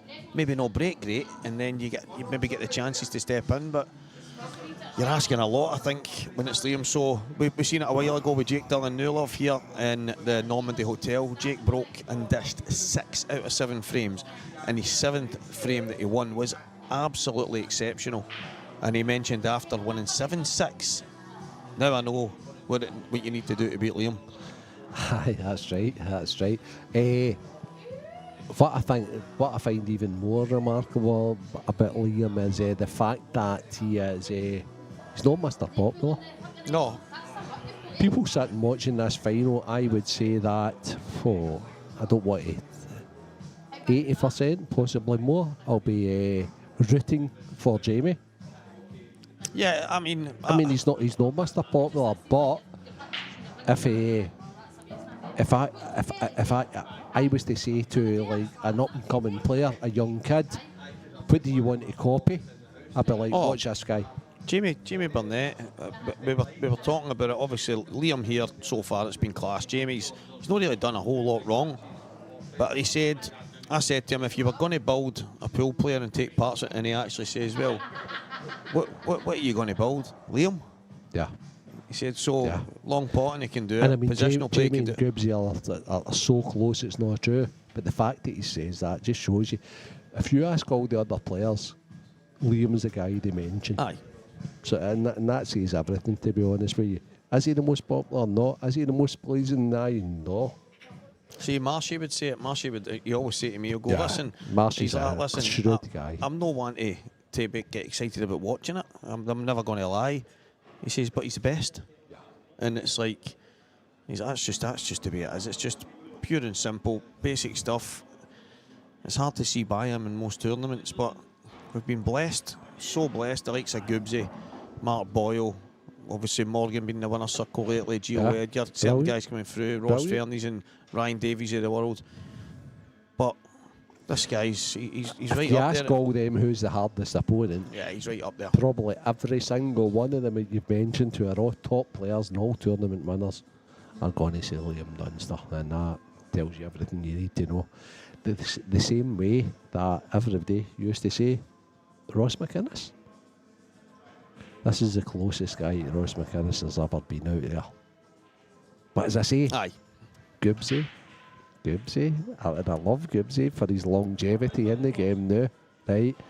Liam's still got to catch that a little bit, you know. He's There's a certain, obviously the pedigree's there, but as you say that, when I started hitting the ball, I was a wee bit later, and obviously Goobsy and Jason and all the boys were all younger than me, but they had all been about through the teenage years, through the early kind of youths and junior Scotland stuff, and travelling up and down together and winning trophies together and playing against and competing against each other, and they were the young upstarts that were kind of taking over the game. And here's Goobsy and still winning tournaments, multiple tournaments in the last wee while. He won IM2, I think, IM4, won the Saltire last week. Just absolutely incredible, Renzi. Incredible. Yeah. But that's the competition, that they're all pushing each other so hard. And to be there, well, to compete with the guys, you've got to be doing something pretty special. And I just think that they all continue to push each other up another level. And it's class. It's class to watch. It's class to be involved in. It's class. It's just absolutely brilliant for Scottish pool. It's just brilliant. There's a question there, Stevie. Interesting question. I hope you don't mind, but can I answer that one to Stephen Leslie's fired in with?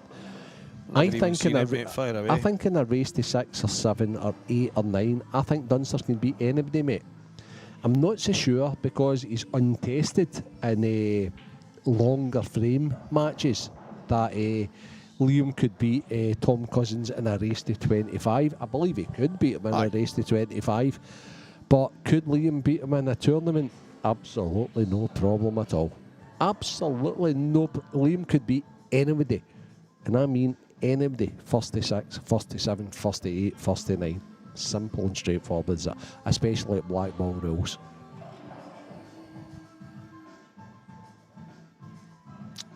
Bang on, Goobsy. Bang on. Absolutely bang on.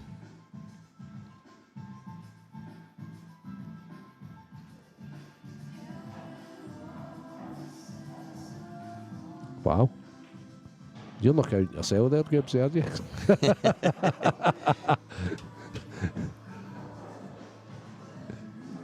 Goobsy, Scottish pools are good. You guys are just different classes. It's simple and straightforward as that. Just absolutely. And you're 100% right.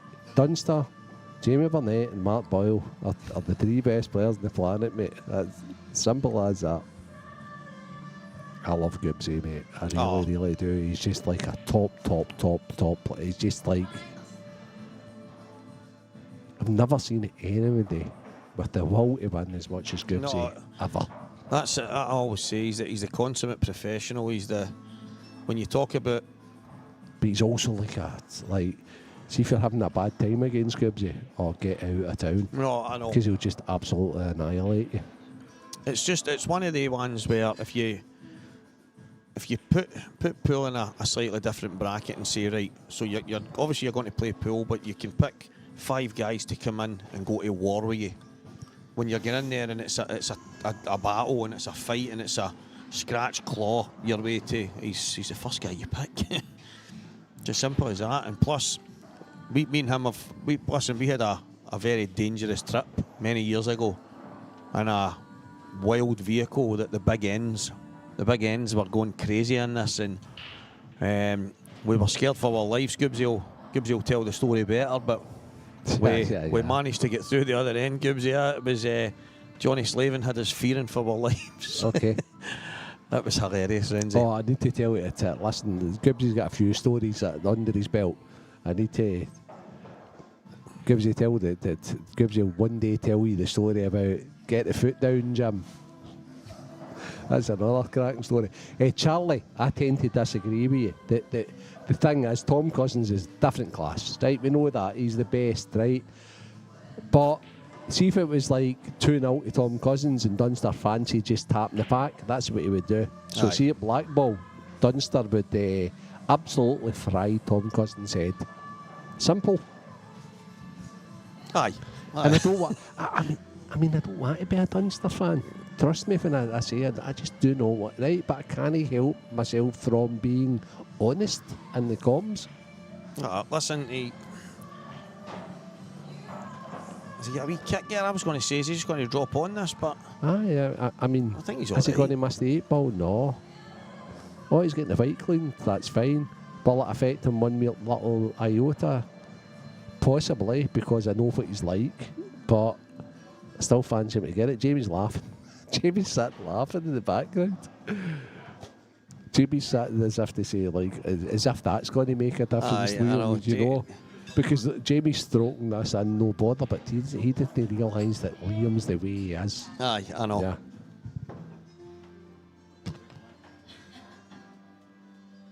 Aye, 13. I'm sure I asked Ross at the top of the show when we opened up, gave him the interview on the main floor when he was tapping the microphone and stuff, saying he couldn't hear it. And I'm sure he said 13 world titles, Renzi. See the guy there that's Pat the chat 31? That's not the legend for London, is it? Is that Pat the chat? Okay. Surely not. I don't know. Pat McGroin. Who's on Q World? Yeah, good finish. I've got it. That's why Jamie was laughing, because like Liam was dismayed that the fact that he was the perfect on the 8 ball, which but Jamie was looking as if to say, "Come on, me man, just stroke it in and put me out of my misery here." Dean Anderson, Dino.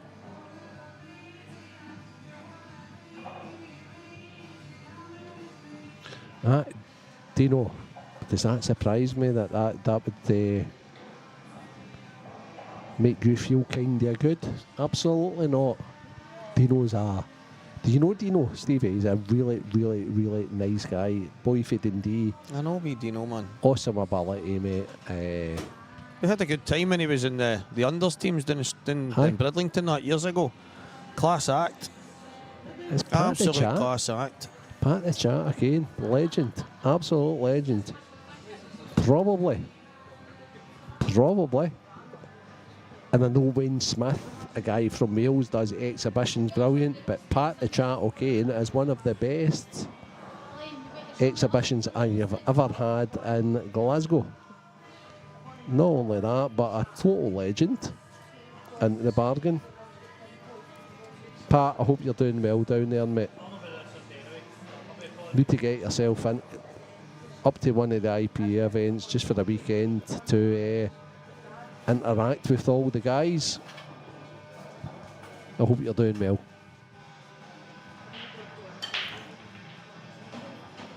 Wow, what a break. What a break, Stevie. Yeah, he's got a good chance here. Probably slightly unfortunate that the black has ended up on the left-hand cushion. It makes things slightly more awkward than it had to be. I'm guessing Jamie will just try and drop on a double. He might get right up behind it, but he's got options. He would have loved to have maybe had the plant first. I'm thinking maybe just pop the ball in the middle, then top right, maybe drift through the gap for the red to the opposite side, but there's a wee bit of work to be done. He's just disappeared for a comfortable break. Has our Renzi. Couple of shandies in him, man, and he's non-stop, isn't he? That Renzi's on the sugar. You've never seen anything like this in your life. He's standing against the wall at the Ross McInnes Scottish Open Championship. Belhaven Brewery are fantastic sponsors that help make this happen. We're in the Players' Lounge, live in Scottish Q Sports Stream, and it's simply sensational. As I say, it's the finals. It's the championship that's named after the great man. And he's standing against the wall watching the Formula One motor racing.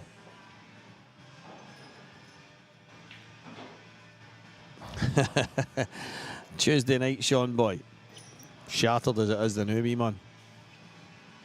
Big shout out to you, young man, qualifying for your first major championship like the Scottish and beating some class acts, international players on the way, so big things to come, wee guy.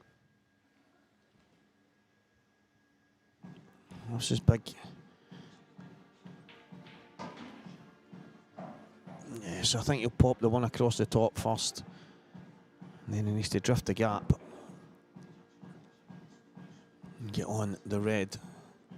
Close to the bulk line. Can he play the pot kick here, maybe open things up? And stay on the other red. Now.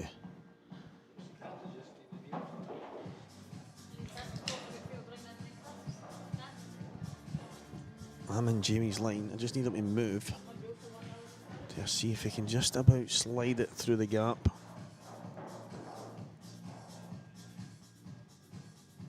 Yeah, I don't think so. I think he needs to play the plant. I think Jamie Burnett's got an awkward plant here.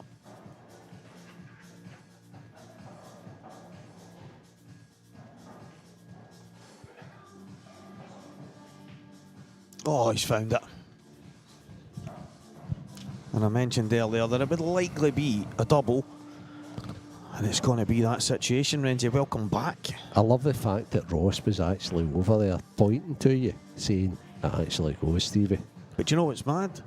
What's he watching here, Ross? He's watching it. He heard me going, oh, I don't know if it goes. And he looks at me, he looks round to the table and marched over. He's sitting watching the Formula One while the championship that's named after him. Jamie's playing a back double here. I have to, I was away for a comfort break there, shall we say. I have to tell you a quick couple of stories about Pat the Chat O'Kane. Total legend.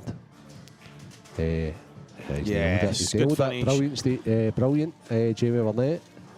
That makes that match. He played one of the best shots I've ever seen that I was commentating on for one of the first times I ever commentated around the 2003 against a guy called Matthew Stevens. Matthew Stevens. Professional snooker player from Wales. The Welshman. Former finalist in the World Championships. And Pat played an unbelievable shot. So Pat, listen, I remember that as if it was yesterday, mate. And Pat was also on a documentary on Channel 4 that he was palling about with Robbie Williams. Robbie Williams. I spent a wee bit of time with Robbie myself back in the day. With Robbie Williams, Pat was just like... party animal. Yeah, very much so. So, Pat, hope you're doing well down there in London. Great to see you're watching, to you. The Ross McInnes Scottish Final, sponsored by Belhaven. Habitual sponsors of this event. They have been doing this for so many years now. Best part of a decade, Renzi. It's unbelievable, to be honest with you. Absolutely fantastic. In conjunction with the Players' Lounge in Falkirk, which is looking absolutely awesome at the moment. We're playing in table 12, which is the middle table of the three. And this event, everybody wants it. Everybody wants it. It's the only one that's evaded me. It's the only one I've not won yet. And I'm retiring just now, but I might come back out of retirement for next year to try and win this event. Why not, Renzi? Why not? Why not? I want to win this. Everybody wants to win this. 6-4 Liam Dunster. Oh, he's not got the ball. He's got a wee bit of fortune. So it's a void break from Liam Dunster. The staff here this weekend, Stevie, a big shout out to them Listen, all. Yourself, absolutely mate, you're a exceptional. total legend. And I know you don't like it, but I'm going to take over here for the 2 seconds. I feel like Ross now. Brilliant, mate. Honestly, I have listened to you all weekend. It's so hard doing this yourself when you've not got somebody in beside you, but you find a way, mate. You're a legend now, right? And the SPA and all pool would be in a worse place without you. The commentary is massively important. Our TD for the weekend, Elaine Ewan, not Yvonne Ewan, Elaine Ewan. She's a legend as well. She's brilliant. She's still hanging about here at the latter stages on the Sunday. We've got Craig Anderson, who is a absolute legend as well, right? He is the guy from Scottish Q Sports Streaming that brings us all to the fore. And Players Lounge in Falkirk, great venue, great tables, Belhaven breweries. Brilliant to all of you guys. This has been a brilliant show. 6-4 Liam Dunster. It's a race to 9. Jamie really needs something to happen in this frame and then to break and dish for the match to be on again. When Liam goes to in front, Stevie, No, it's hard to peg him back, isn't it? No, that's it, exactly, because you need a whole lot to go your way. And just on the subject of you maybe coming out of retirement to win next year's Scottish, just see Goobsy saying, wouldn't bother Renzi. While you're talking, I've loved that, and I'm just laughing. I do love I'm the guy. giggling away inside, Even brilliant. though that Goobsy's probably beat me more in the Scottish Championships than, I mean, he's been my Achilles heel, to be honest with you. Quarterfinals, last 16s, first rounds. I can remember joining him in the first round, winning the over 40s that year. The seniorities. I won the seniors Scottish Championship Senior that won year. the seniors. Who did I draw in the first round? Goobsy. What I mean, that's some draw, isn't it? 2 top 16 players, first round. Goobsy just like, thanks Goobsy. Appreciate it. Appreciate it. Well, next week's seniors sees Goobsy and Jamie Burnett. Oh, I hope Goobsy gets beat. They run into each other, and if the two of them win the I first game, Oh, I hope Goobsy. I hope Goobsy does win that. I really do. And then they'll know how it feels. if the two of them win their opening game, Renzi, one of them's dropping, one of them drops, and it just opens everything up for me. I'll just sail through and catch up with whatever one gets to the final. Catches in there, boys.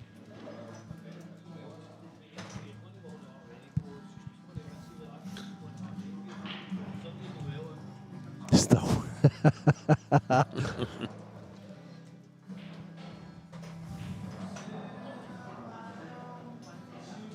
Goobsy, got to put you on the spot here.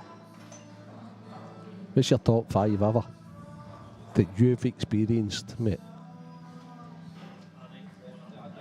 Come on, Goobsy, You said please. Jamie Milne, he said enough shandies, mate. Jamie. Glasgow legend, Jamie. One of the best players I've ever played with, Stevie.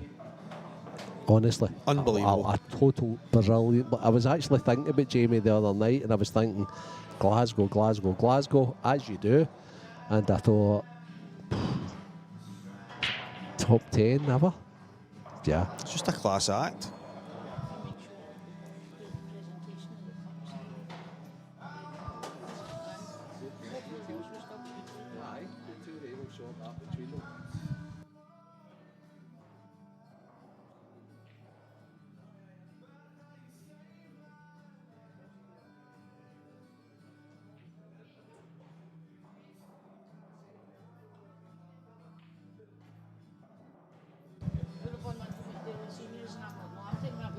Two minutes after Renzi just praises her. She's doing half a shift in Bolton home. Aye, that's Well, laying off. That's What can you do? frightening, half a shift. Jamie, unbelievable, mate. Talented player. The best player I've ever seen that no longer plays the game. I'm going to say Old Mick, because he's not here to play the game. Brilliant. And Jamie will appreciate how good Old Mick was as well. Jamie was like, but off of East End, Stevie, off Glasgow, and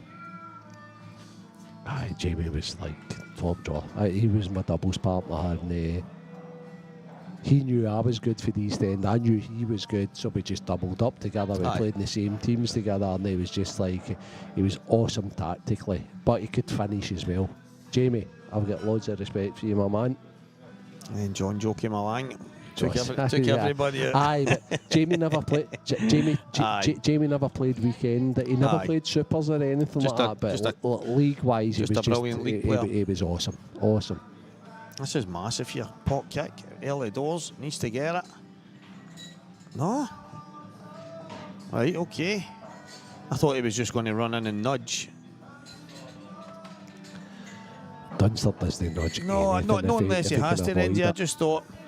I actually thought the angle was slightly wider than it played, but it's ended up running in pure straight. I thought he was running towards the yellow. Didn't think he could miss it, so...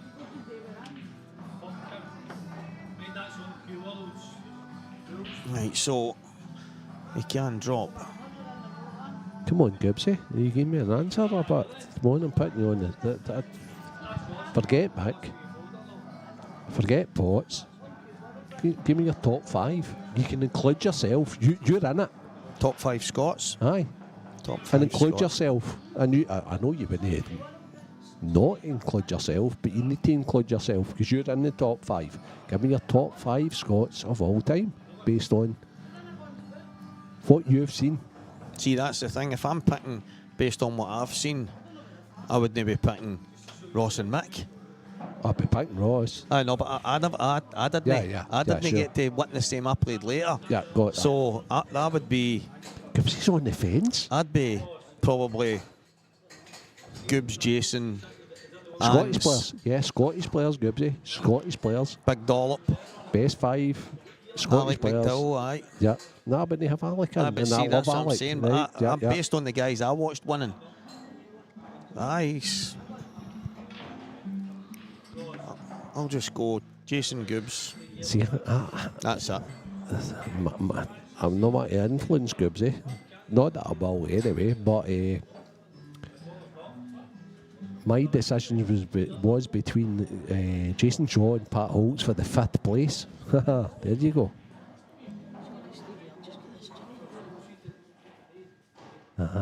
Okay. Brilliant, Gibbsy. Thank you.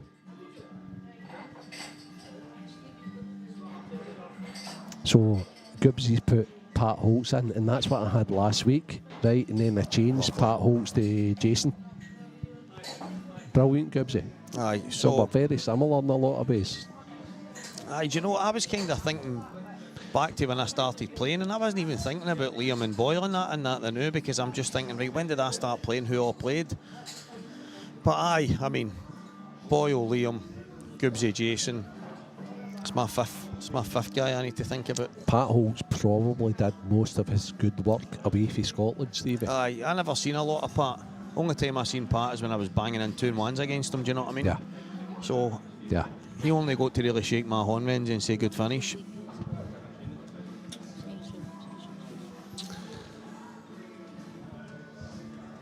So there we go. Bossman wouldn't be far away from me. Big Dollop wouldn't be Bossman far away. is brilliant.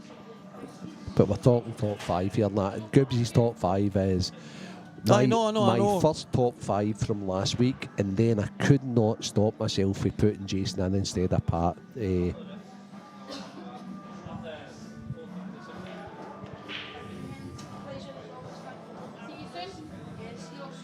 Maybe Gibbsy's got a future in here, Stevie. Aye. Maybe.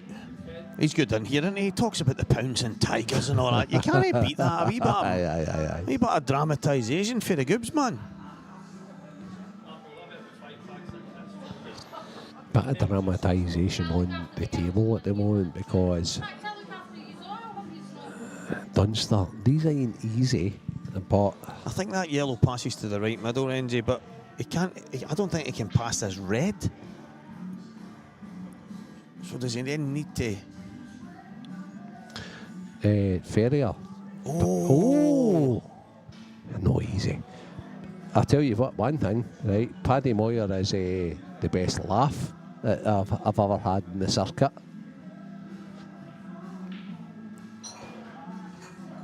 Great player. And he ranks up highly. Best laugh in the circuit. What a character.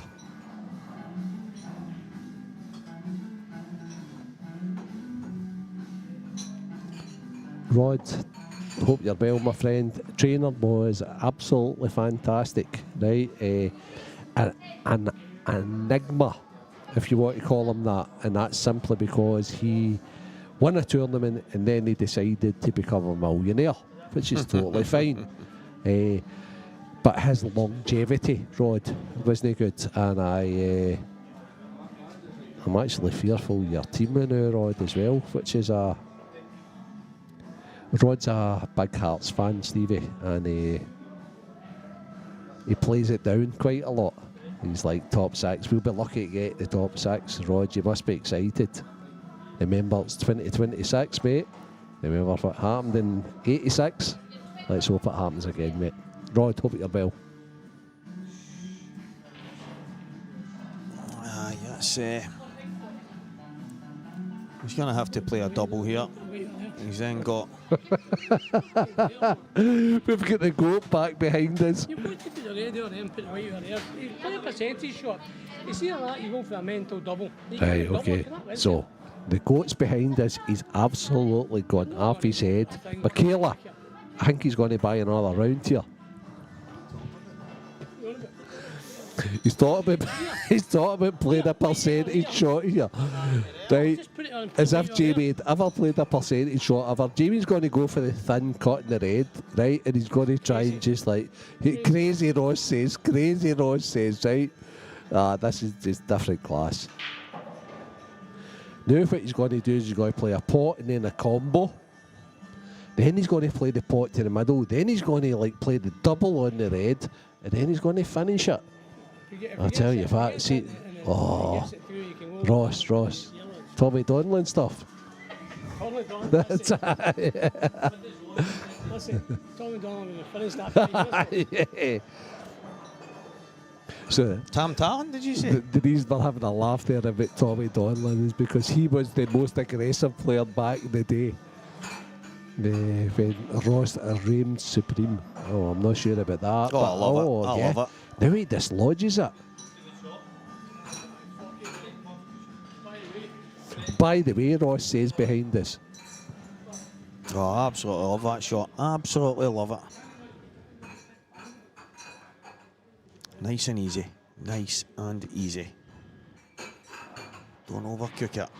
And you've got a chance. Oh, Chris, that's a crack point. Let me ask him just now. Absolutely brilliant. Brilliant, says Ross McInnes, the Flying Scotsman. No, I won't even listen to him anymore. I need to ask him. I need to ask him, Stevie.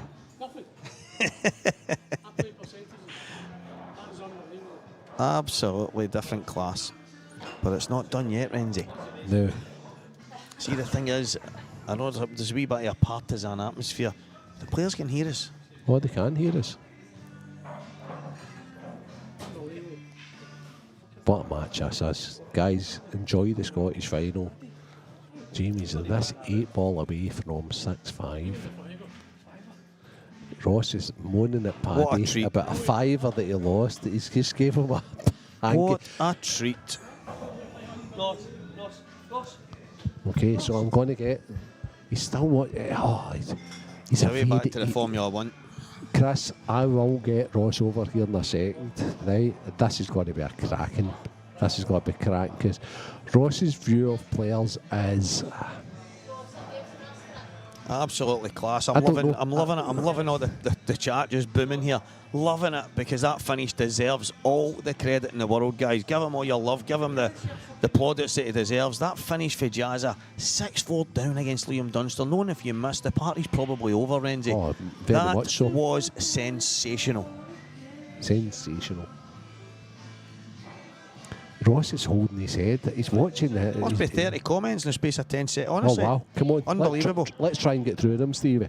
Just everybody just praising his finisher. Just all praising it. Oh, Jamie's wow, just superb. Some finish. What a finish. Outstanding. Unreal finish. Wow. Diff class, but just incredible.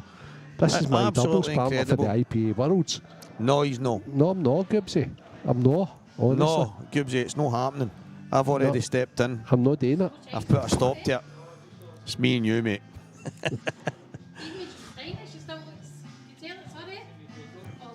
You've already pulled a few scams on your right to titles, mate. Gibbs, he's a cad, isn't he? He's a shrewd wee worker, isn't he? Aye, he's a cad. Listen, I'm summoning. This is brilliant because the crowd's brilliant in here. Looking a bit of interaction. Ross is so intent watch. I want to ask him the question fair, right? But he ain't coming over. I'll try and eke it out of him before the end of this. What a massive break for Jamie Burnett here. I'm loving it. All the love in the world, but can he follow it up? It's Jazz's break, and it's a big one. Needs something. He's not getting it. Balls didn't really threaten Rengie, nothing even close to a pocket. Work to be done, but advantage, Liam Dunster. Very much so.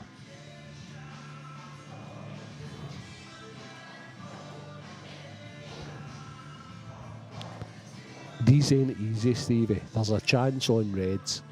Of course there is, but anything but easy. And he needs to develop the one that's closest to the right-hand cushion.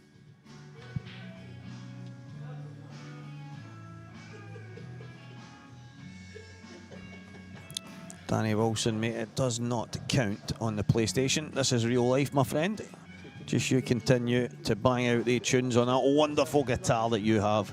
Ding, ding, ding, ding. Don't you know what that was there? Sounded like a guitar in my mind. Ross's top 5 ever, he said, was him, Mick McGoldrick's, and It needs to include himself, obviously. Joe Johannesburg, Frankie Fortuna, and Frederick from Blasto. Well done, Ross. Thanks for your 5. Now, we have a roving reporter going over to ask the GOAT. Brilliant. Who his best 5 are. Danny Wilson talks about taking finishes and just gets slaughtered. Well done, guys. Danny Wilson should be talking about how to play the guitar. Just write music, Danny, and just stay away from the pool stuff. Yeah, but no. Oh, here he comes. Here he comes. Oh, here comes Here Roscoe. comes. Here he comes.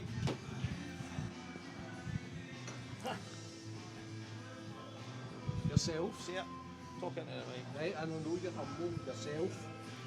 4 more. Scott Gillespie, yeah? Aye. Yeah. Dunster, yeah. Moyle. Yeah. Pat Holes or Jason Shaw. If Jason stayed there, he would have won the Ahead of Pat Holes, yeah.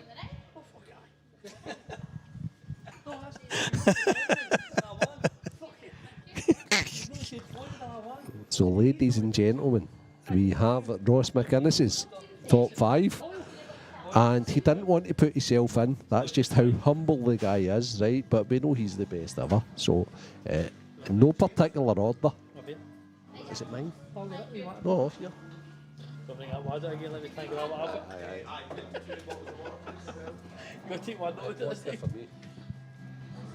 Aye. So Ross gave us his extra 4. He gave us a 4, Renzi. He gave us a good 4. Brilliant. Okay, so Ross was the same as myself, funnily enough, which is different slightly for yours, Goobsy. And it is, and you'll be delighted to know this, Goobsy, in no particular order, it was Ross McInnes, who I made sure he had to put himself in, Stevie. Scott Gillespie, him, he says, regarding Liam Dunster, Mark Boyle, and his 5th guy was Jason Shaw, just above Pat Holmes. You said above Pat, and he went, "Oh, F.I. Kid me on." Yeah. That was Kamori's reaction. And the weird thing, so that's Goobsy put his 5 in, and he had Pat in ahead of Jason. I had Pat in ahead of Jason, then I thought about it, and then I had Jason slightly in ahead of, right? So there you go, guys. There you go.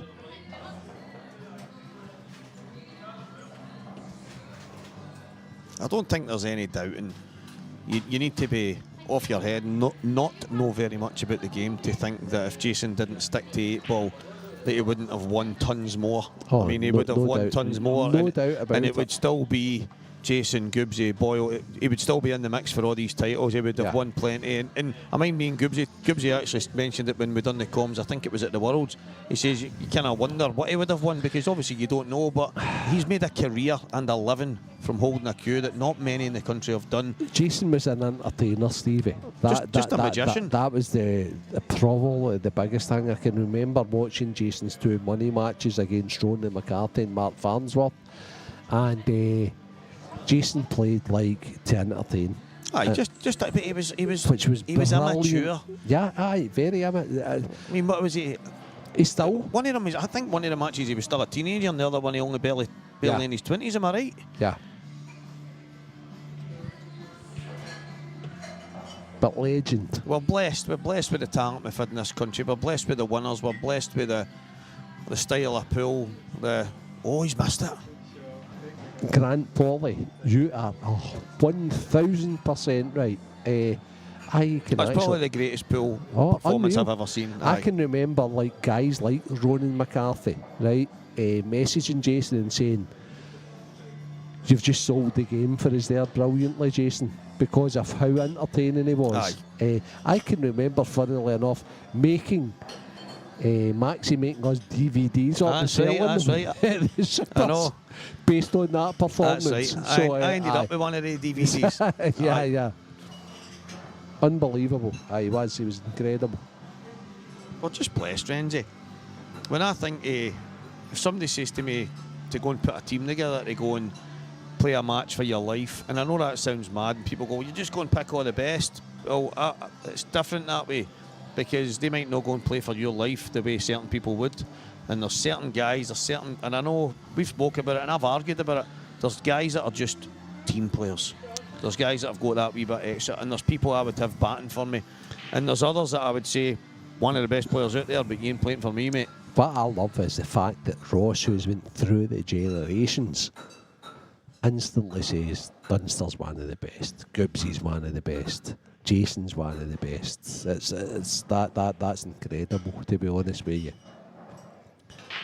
That's a recognition that the GOAT, if you want to call them that, just knows. What's going on? I'm not sure about the tunes and I'm rather the dismayed. Players' Lounge in Falkirk, you know, but a I'm bit rather premature dismayed. before we announce our. So Dunster's missed, however. Right, so let's get back to pool. It's a big miss. And the this two- guy listen, don't look like missing. the Is two his cue yellows- ball is good? Probably not, Stevie. The 2 yellows are obviously a problem. How's he dealing with them, Renzi? Is he? Oh no, he's not going to try and knock them out right away.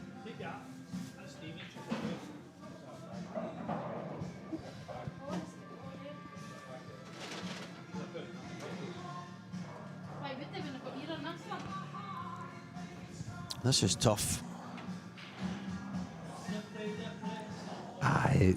Bardon, Jim is good back in the day. He's not in the top 5 that's ever played this country, nowhere near, mate. And I like Jim, and I remember him in the 80s, to be honest with you, and he was like phenomenal. But he's nah, I'm sorry. There's only one guy for that generation that gets into the top 8. Top 8, top 5. And that's the GOAT. Mark Johnson. Oh yeah. Yeah. Aye. Mark, how you doing? Yeah, Bardon, 1997. It changed his name. It's changed everybody's names on YouTube. So he let me know last night that that's Cardman, is that Mark. Pete? Pete, how you doing? You all right?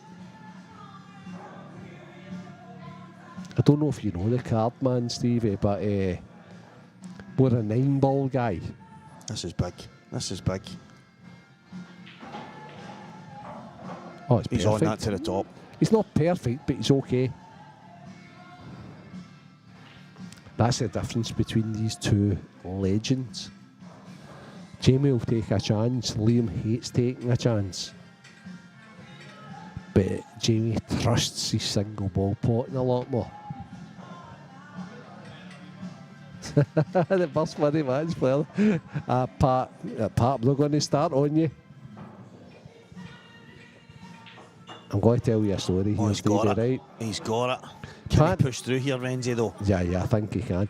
Pat the chap was the chairman of the PPPPO, right, which was the Professional Pool Players Organisation, and he put some of our hard-earned money on Ross to beat Darren Appleton. Oh, what a shot. Brilliant. What a shot. Pat, don't start me. Please don't start me.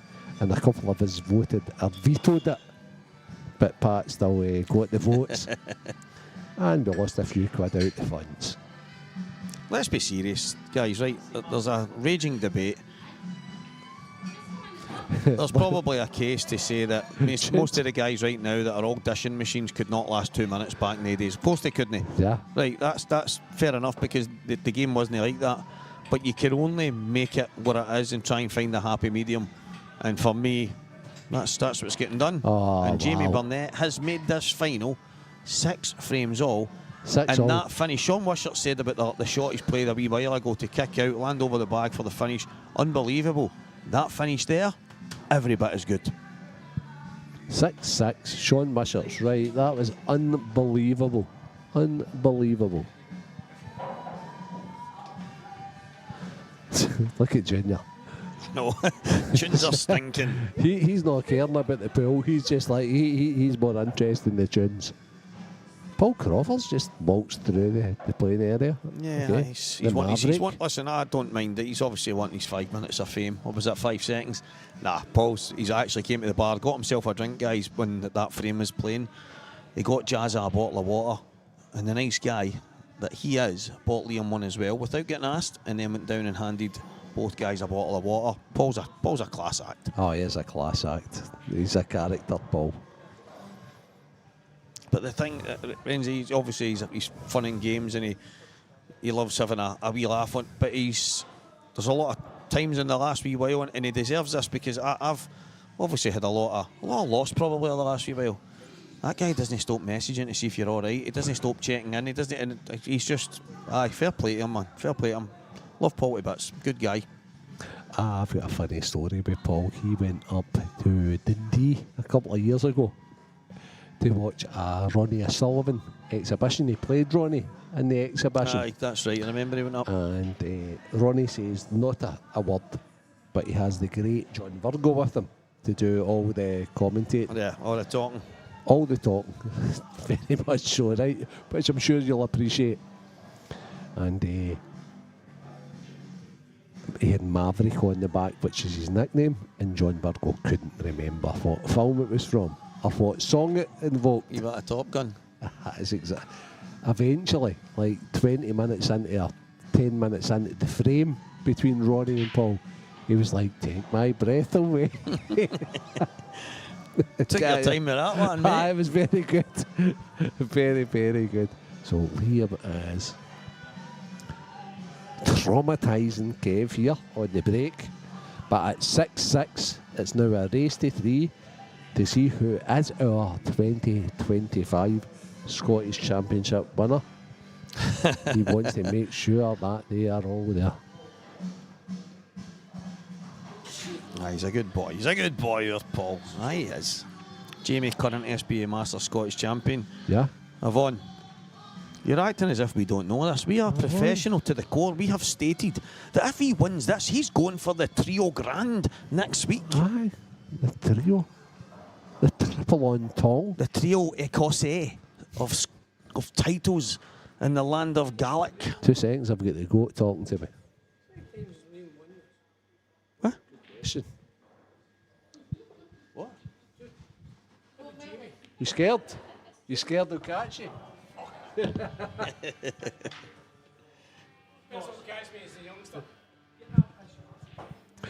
Brilliant. 1 and 2. The goat has just the goat's just come over. He's unbelievable, the goat, right? He's so passionate about the game.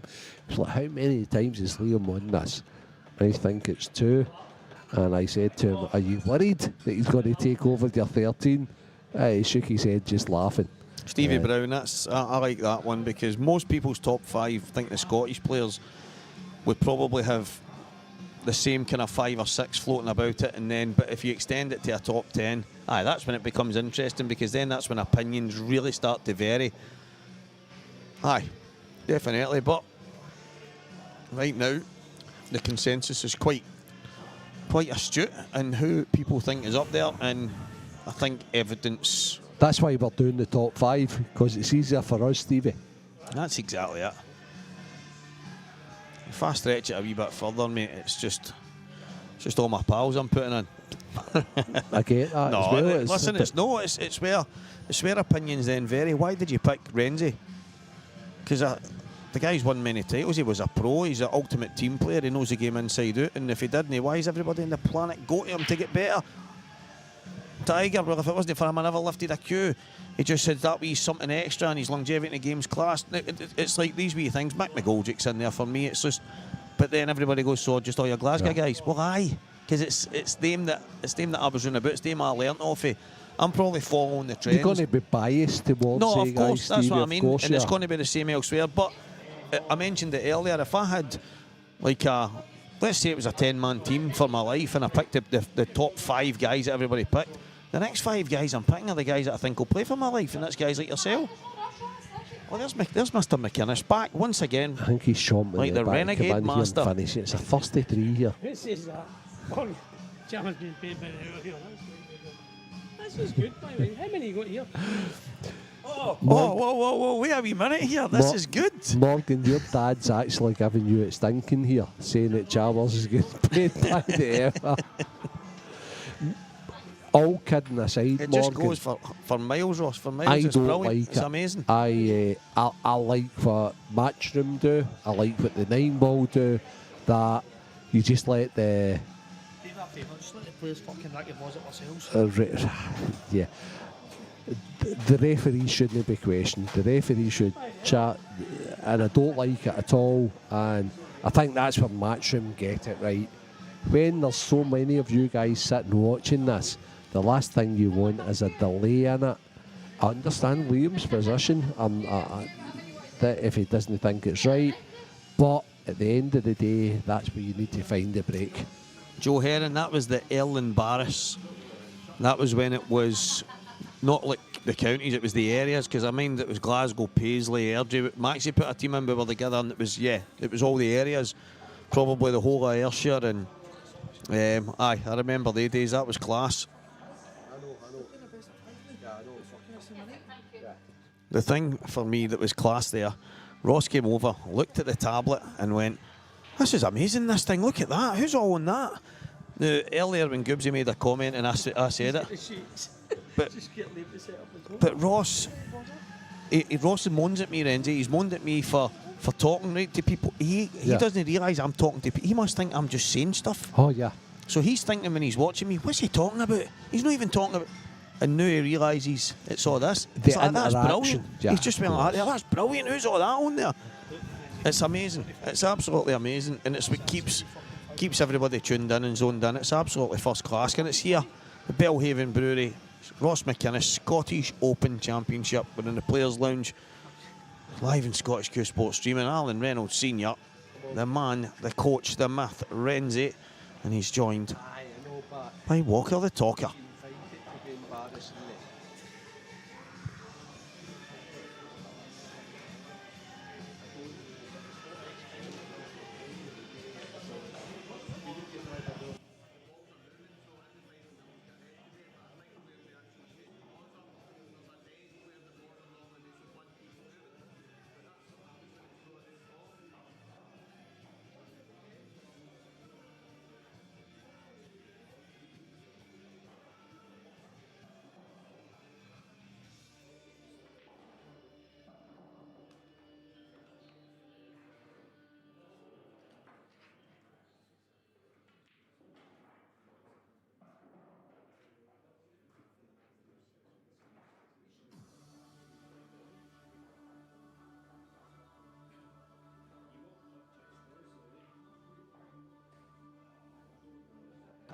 The referee it's not that he's... Billy Snadden mentioned earlier, guys, he was on the table and really struggling to get the balls tight as well. They were kind of moving away. I think it's one of these situations that there's not much you can do, to be honest. You're trying to get them tight. In the eyes again. I feel alive. Oh, come on everybody, here we go. So here we go. Up, down, left, right, A and start again. I feel a little bit for the referee here. And I feel a little bit for Liam, because at the end of the day, it's 6-all in the first of 3 in the final of the Ross McInnes Belhaven Scottish Championships. When everything matters, you want those balls to be tight. I think ourselves, as the Scottish Pool Association, when it comes to finals, we really need to be thinking to ourselves, what the matchroom do in this situation? Oh, it's brilliant for Dunster though. And that's why, to be fair to him, that he makes sure that those balls are set up properly. Because now the way the split is, apart from the 8-ball, which is not great, these yellows look really nice. What is it?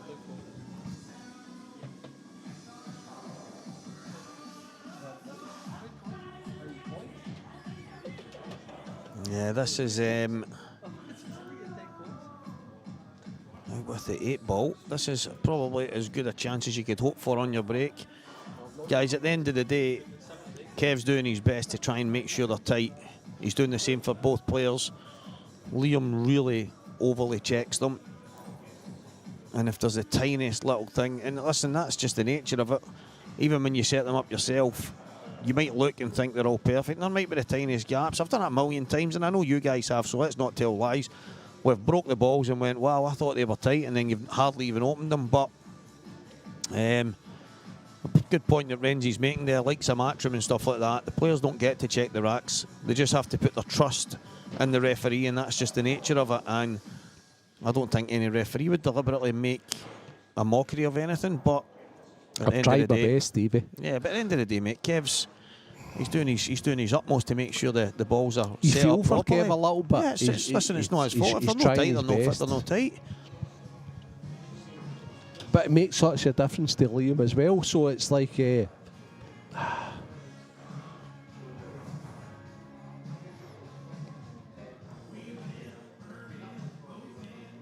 what we can't escape from, Stevie, is the fact that this is such exhilarating. Yeah, that's the word. I don't think I would have got that word there, Stevie. That is the word. It's an exhilarating Scottish final. It's 6-all. And it's a race to 3. These two guys have served up a beauty. Bug. Geese piece. Honestly, mate. Right? I'm as stressed as you are now with what's happening in the football. Okay? 7.5 minutes. Bug, get yourself through the test. You come and work for us, right? When you're under pressure, mate, there's nothing worse, honestly. There's nothing worse. Well, that's the thing for me. Listen, it's better to be done right and take a bit longer than to take half the time and not be done right and then just sneaking past the red. Listen, job worth doing. Sometimes it takes a wee bit of time. Everybody's turning on Bug too. That's that feather. Give it stinking, mate. Stevie Slater, you deserve to get pelters.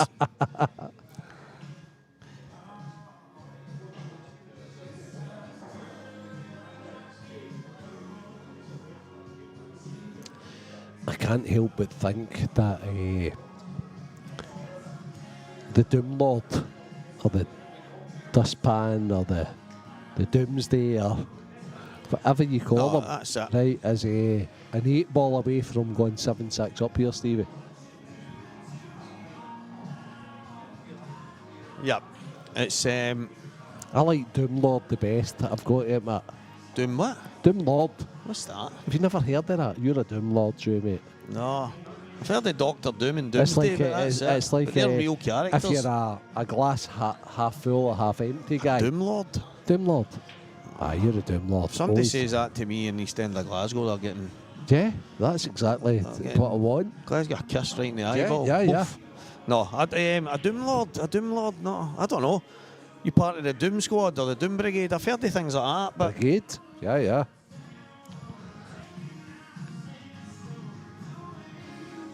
I felt like that.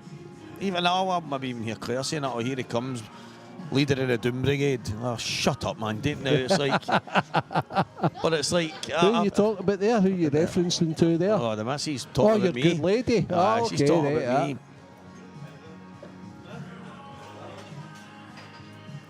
Listen, that's the thing for me. Renzi, I'm sitting in my chair and see when the referee tells me they're set, I'm getting up. I don't blame Liam in the slightest for being the way he is, but there probably needs to be a, right, are we putting the trust in the referee or are we not? And then that way you're either setting them up yourself or... I know... I pretty much know Liam better than most, and I know what he's all about. I just think you need to take that away from him, Stevie. Right? I really, really do. It's...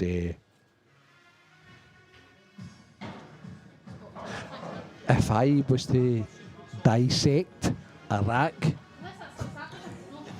I would pretty much make sure everyone was done right. No, of course. If you take that opportunity away from them, from players to do that, Aye. I think that's the perfect combination, if you want to call it that. Is it weird when you said dissect Iraq? I just started thinking of Saddam Hussein. Yeah. It's nuts. Liam, Saddam Hussein, pretty similar. So, I've got the greatest of all time man behind me, and I'm wondering if he... I think a lot of people here would roll through and play the 8-ball into the bottom left. do you think a lot of people would just jab back and play the double range, you know? The problem with the doubles, you've got to play quite a good positional shot.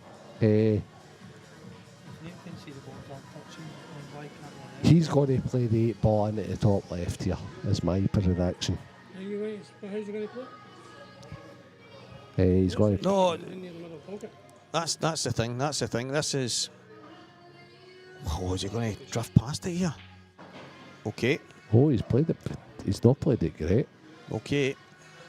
This is massive. So that was a shot there that he played that there was nothing for shot. Shocking comment, Benji. What an insult that is. To Saddam. Do you know Ross has been known as a Saddam? They call him the dictator.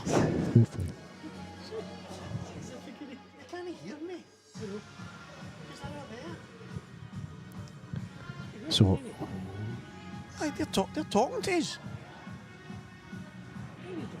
They were talking to you.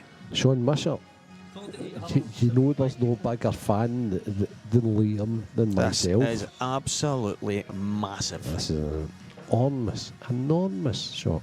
He's All the peeled way, it. Oh, not what a even shot. close. What a Liam shot. Dunster, monster black, 7-6 up. Incredible. Guys, when Liam was on that black there, Ross told me to shush. He tapped my shoulder and said, shh. And I says, why are we not talking? He went, because he's on that shot. What's with the personal comments so glorious about the pool?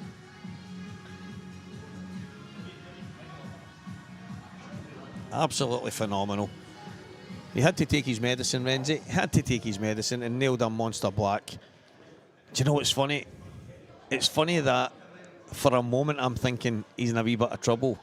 It's Dunster we're talking about. It's a brilliant black. See, to be honest with you, Stevie, that's just brilliant shot making. Unbelievable. And that's where I That's think big he has pressure. improved out of sight. Aye. Out of sight, right? Liam always had the intricacies down to a fine art. His shot making, however, in the last year or two has improved out of sight. And that 8-ball there was just like phenomenal. Aye. Simple as that. Absolutely brilliant. Liam Dunster, 7-6 lead now in the Belhaven Brewery Ross McInnes Scottish Open Championship. The Scottish Pool Association's flagship event in the Players' Lounge, live on Scottish Q Sports Streaming. We have been spoiled all weekend, and we are still being spoiled right now. Renzi and the talker here till the bitter end, but what a few finishes we've seen, what shots we've seen. There's been the odd little treacle, the odd bit of scrappiness, but wow, what a final, Renzi. Not much, Stevie. Not much. This has been high level stuff. This is push you all the way stuff. Oh, very much so.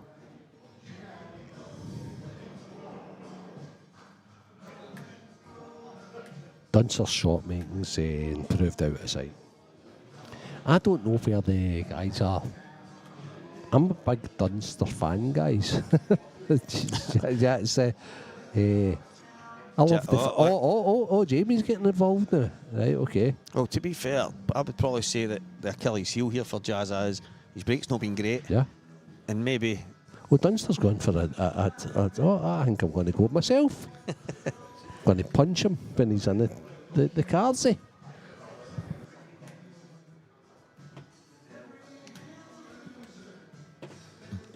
Slacky, I'm going to be honest, right? I actually whipped it all off yesterday. I've not got that many, as everybody knows, since I was about 19-year-old. I've not had much hair. But right now, I look like a hunger striker. I look like I've been on the mat.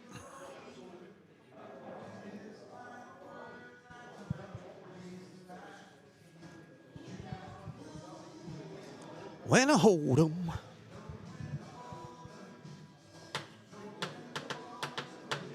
Liam away. A wee bathroom break. And Senior, the Wrens man, is away for a little bathroom body break as well.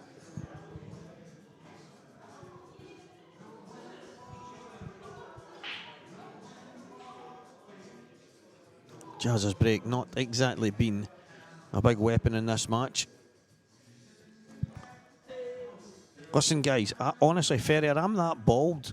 I am honestly that bald that when I contacted the people about a transplant, they said there wasn't enough hair on the back and sides to transplant to the top. How funny is that? Oh, absolutely sensational. Absolutely sensational, man. The only bald guy in the world that get knocked back for a transplant.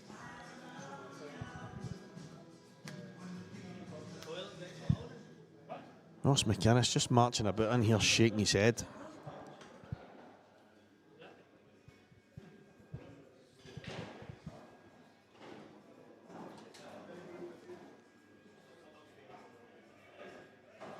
This has been fantastic, Ross. That's some standard. Oh, he's ignorant. He's just standing there and ignoring us. How wee devil. Oh, Liam's there. Oh, he just can't get a ball. He just cannot get a ball. And he's giving the table to Liam. Red to the middle, right enough, is probably the only shot that stands out. Unless he cuts the yellow back off the red into the left middle. Don't think Liam will play that. What a chance. Jamie Burnett just can't seem to get his break going, but yet here he is, only one frame behind. Long way to go. But advantage, Liam Dunster. He's looking at the yellow one off the red. I did mention that. Didn't think for a minute. Didn't think for a minute that he would consider it, but he's going to play it. He's going to play the yellow one off the red.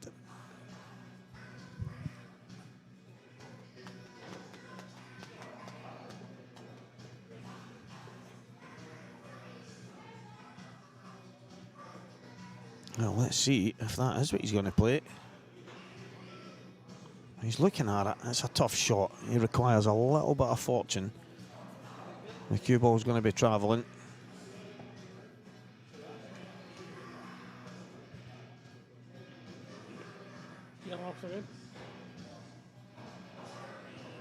Yellow off the red. Gets it. I don't know if the cue ball just rocked back at the last second, so he might not be on the yellow to the right hand middle pocket. He's on the yellow to the left middle. He's going to be chasing the cue ball. He's at the table, and he's big favourite in this frame. Liam Dunster, 7-6 up. Might have a chance to break for the match. He's got to get these yellows first.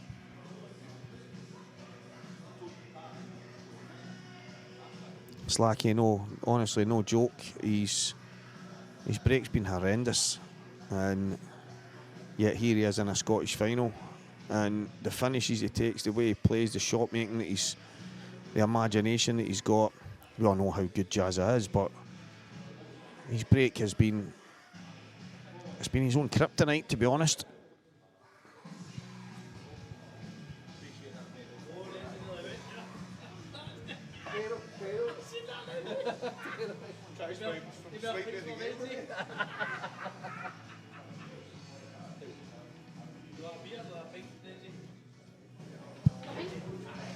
Yeah, so Jazza broke dry again, Renzi, and then Liam stepped in, played a yellow in off the red to the left middle. Cue ball just travelled through everything and landed here.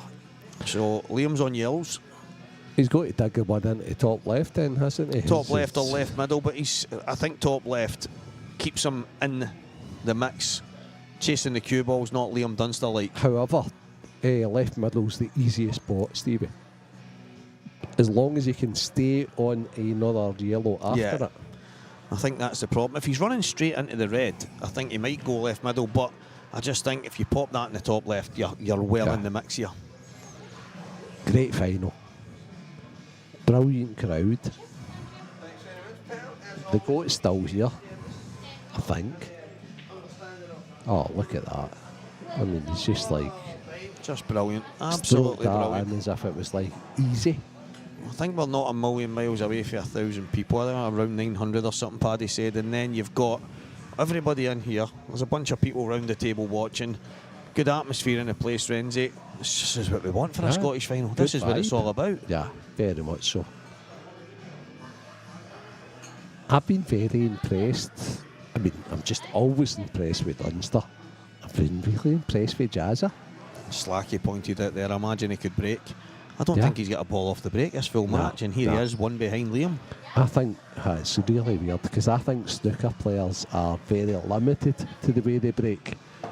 Because they don't, one side break, and then they're all arm and not enough body. But, hey-ho, if you want to know any more about that, guys, it's book in.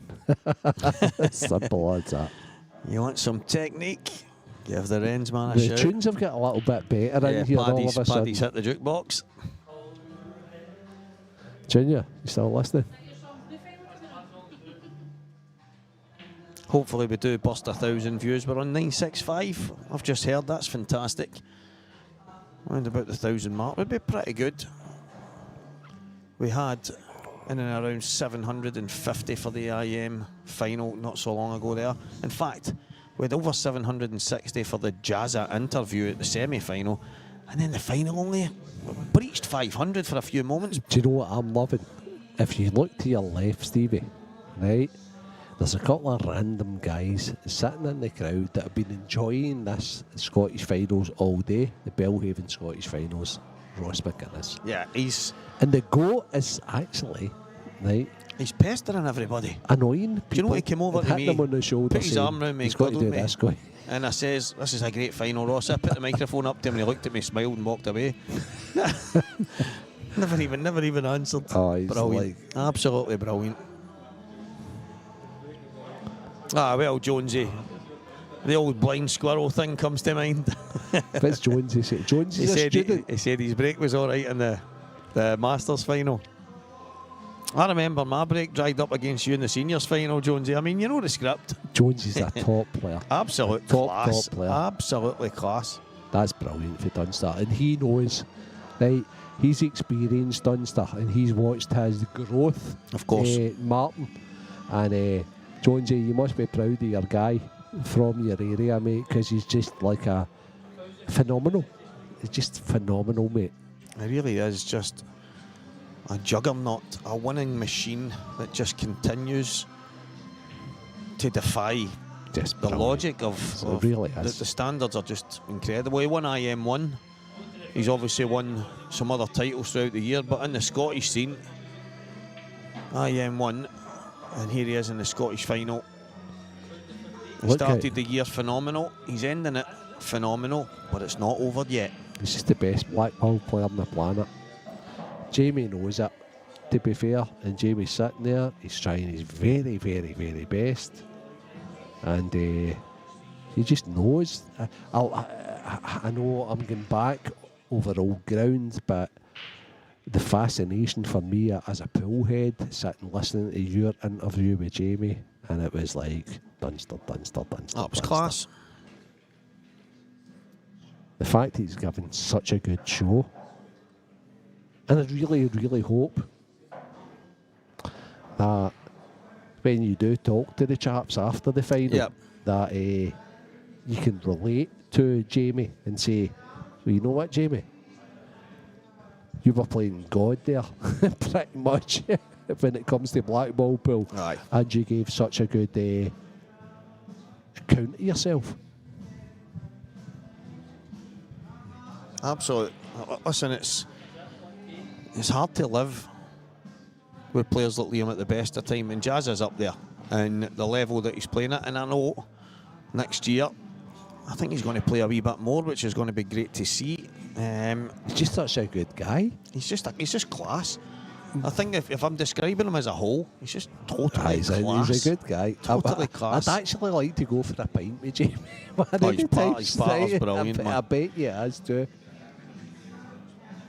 He's good. That wee chat we had, he swung it. We were having a laugh about it, and here just the way it started off with me talking to him and asking him a couple of questions, and then he was kind of tossing me under the bus a wee bit, and I'm looking at him and he's howling and he's pushing the chair away from me, and I'm like, you.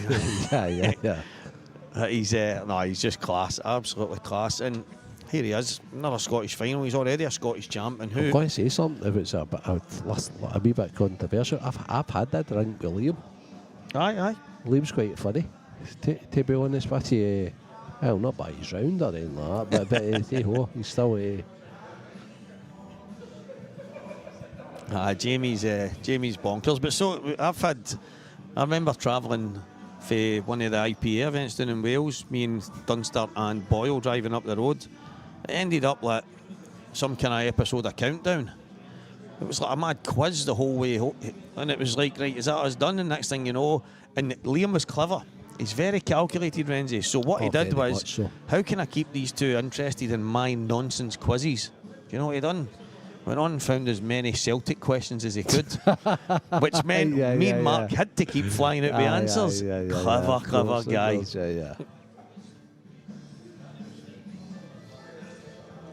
Well, Liam is breaking for the Scottish title. He's already won it, I think, twice already.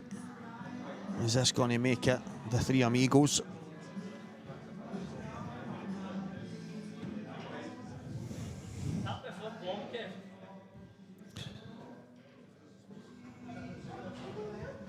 One year ago, Jamie got his 148. Unbelievable. It was funny, Renzi, when he was in having a chat with me and he said he was in the taxi. The guy went, "Oh, you're that snooker player." That was fantastic. What's your highest break? You can't get it. 148. He went, "Nah, I can't get that." And he went, "Right, okay, mate, cool. That's the end of that conversation." Taxi driver telling professional snooker player that you can't get the break. So Liam likes the setup. Here we go. Is this the moment? He's cleaning the cue ball. He's cleaning the break area. He's cleaning the whole shooting match upstairs.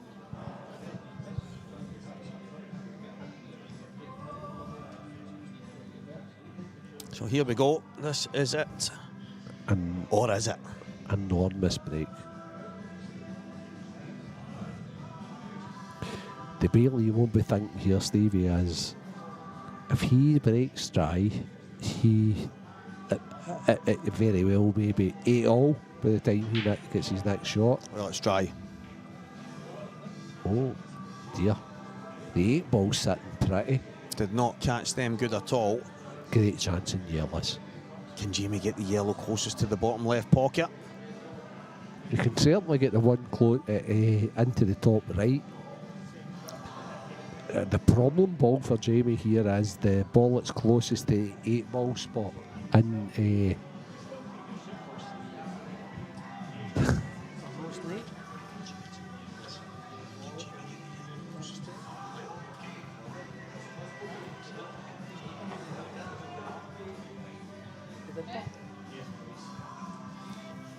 now, what can Jamie Burnett do here from this situation? This is a scenario.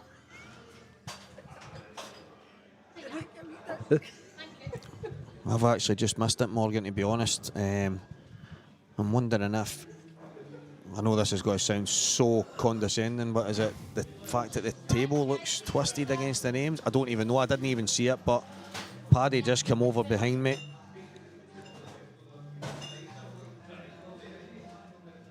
Fraser Patrick, I would say no. oh, that's a brilliant question. Aye. Fraser, if there's going to be anybody that you more or less saying you're going to join Aye, the it 8-ball sounds as if fraternity Fraser's next year. saying, watch out. No, that's impossible, Fraser. Impossible. I don't even know any. The only person that could come close to that is probably Gibbsy. But he's not good enough at snooker. Are you, Gibbsy? Has he won a Scottish 9-ball title? No, but he played with Jason, didn't he? No, aye. I mean, he's graced Sky Sports with Jason and stuff like that.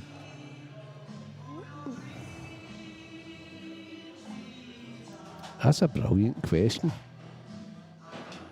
Oh, it's dear. not going to stop. This done. is Done. the end of the show as we know it.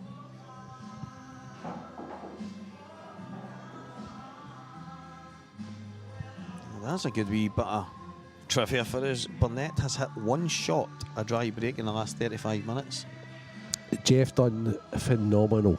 Oh, Geoff, different class, man. Good friend of mine, but was he good enough to actually win at the rules at the time? Scottish Championships at 8-ball? Probably not, Fraser, to be honest with you. However, No, I don't think Jeff's won the Scottish. No, what he was, Geoff, what a curse. he was phenomenal at 9-ball, Stevie. I know. Phenomenal at 9-ball. He was in my Scotland team in Malta, Renzi, and he played a shot that to this day I still do not know how he played it. I don't know how he got the white over to where he got it, playing the part of the cue ball that he played. And I said to him after it, I thought you were playing a totally different shot. How did you get the cue ball over to there? And he went, no, but what you're doing, Stevie, it's quite. And I'm like, over my head, mate. How did you? It was just, he is a exceptional man with a cue in his hand. Unbelievable. Oh, he was a cue. But what a guy. What a guy. He's absolutely bonkers, isn't he? Bonkers. So anyway, Liam was just about to play there. He's come back up from the shot he was going to play. But it looks as if he's totally in the zone here. This is done. Done and dusted, guys. Yeah, it is done and dusted. Of that, there is no doubt in my mind. Can he take yellows here? He's going to go yellows. Oh my God, this is done. Yeah, he's going to go yellows. That shot was to open everything up. Biggest scoop with world pool, John Paul Wilson says. Mad Geoff. Jeff normally Just turned 50 as well, Geoff. But Wow. I know Jeff's got one of those disorders, shall we say, that he's sleeping at this time at night. Ah, he's nuts, Jeff, man. you're not letting him away with that, are you? He must be sleeping.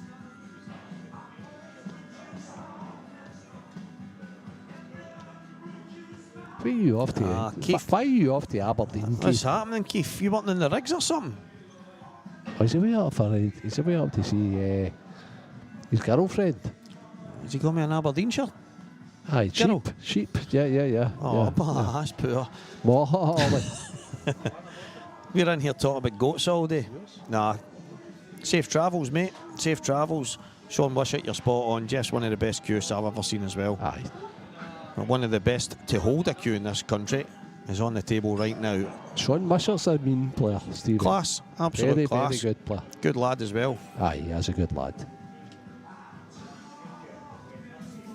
Oh, this is Rollins. this is going to be Liam Dunster's third Scottish title, Renzi.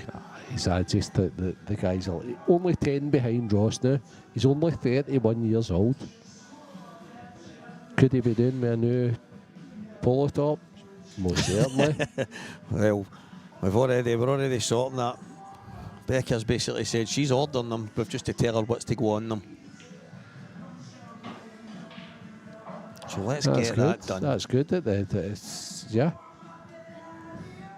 The money in the clubs hitting them for.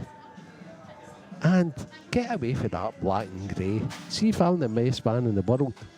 Thanks, buddy. I'm going to have a wee bit more about me.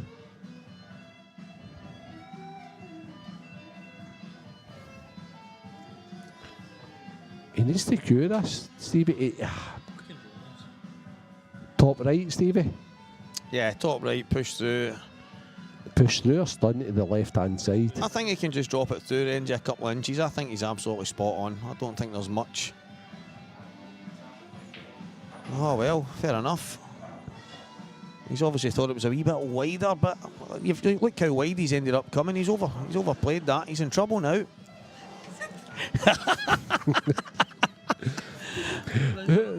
Having a little laugh at the Oh, that's even better. See if we get like a luminous pink and yellow and all that, Becky. Listen, that's it. That's the trick. Liam Bright Eyes Dunster. Oh my, what have we just done? A colourful top would be unbelievable. Well, here we go. Oh, is he going to play the 2-1? Is it the combi to finish? Skill shot, guys. Can you... Nah, he's just composing himself. He's just going to drag this through, hasn't he? Liam knows this is done. What's he? Oh, he doesn't like it. What is he not liking? He doesn't like the fact that he's running into it, Renzi. He doesn't like it. That's why I'm saying skilly. He's going to have to play the skilly. Nah, he's okay. He'll just push it in. Renzi's not as good as it. No, do you know what? It's not as perfect as he would like. This is where we'd like the overhead view, to be honest with you. Stevie, it's Liam. Showed excitement. Oh, that's just there. class. Neon with Doomsday in the back. That's it. It's sorted. I want Doom Lord. I just like Doom Lord better.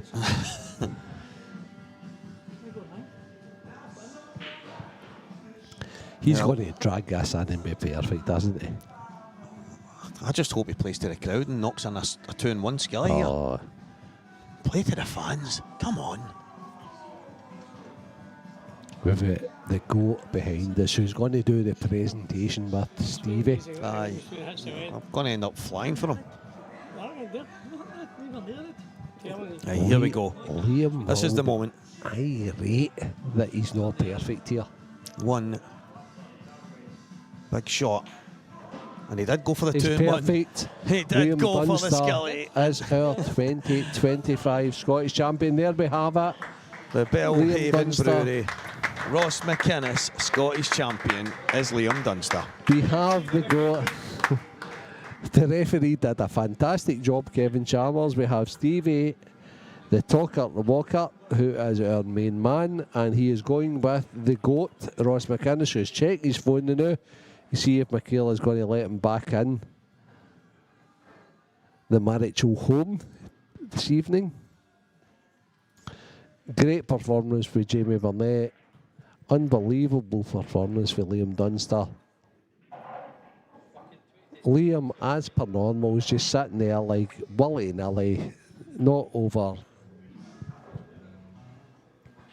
excited. Thanks to everybody, and I mean everybody, who has fed back onto the stream. Liam's sitting with his bottle of water, talking to Kevin Chalmers, our match official. Is this guy the best guy that's ever played black ball? That is the argument that is rolling at the moment. Jamie Burnett, our over 50s Masters champion.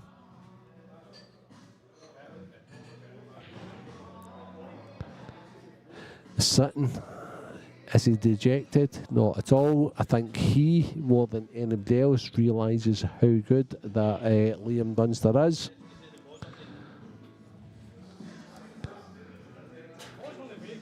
The amazing thing is we have our 13-time champion of the event, Ross McInnes, with us at the moment to do the presentation. He must be looking at Dunster and saying, you know what, son, because that's the way Ross talks, you are as close to me as ever before. And although Ross would pretty much give everything to have his own son, Morgan McInnes, getting presented with the trophy just now, he's got nothing but respect for Liam, and he had Liam in his top 5 of all time in Scotland.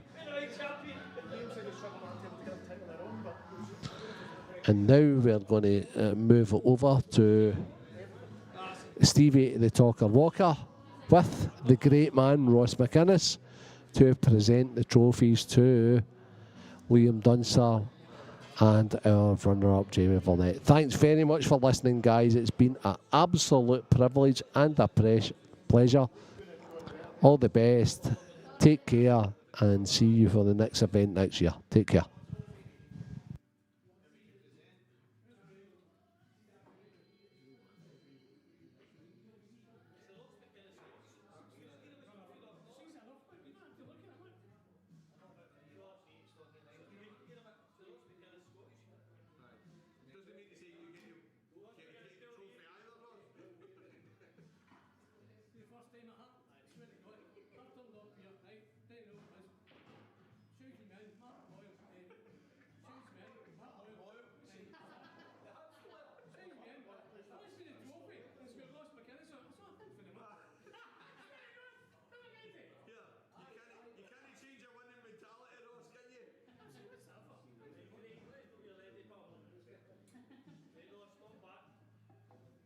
Welcome back, guys, and everyone in here. Please give the players a round of applause.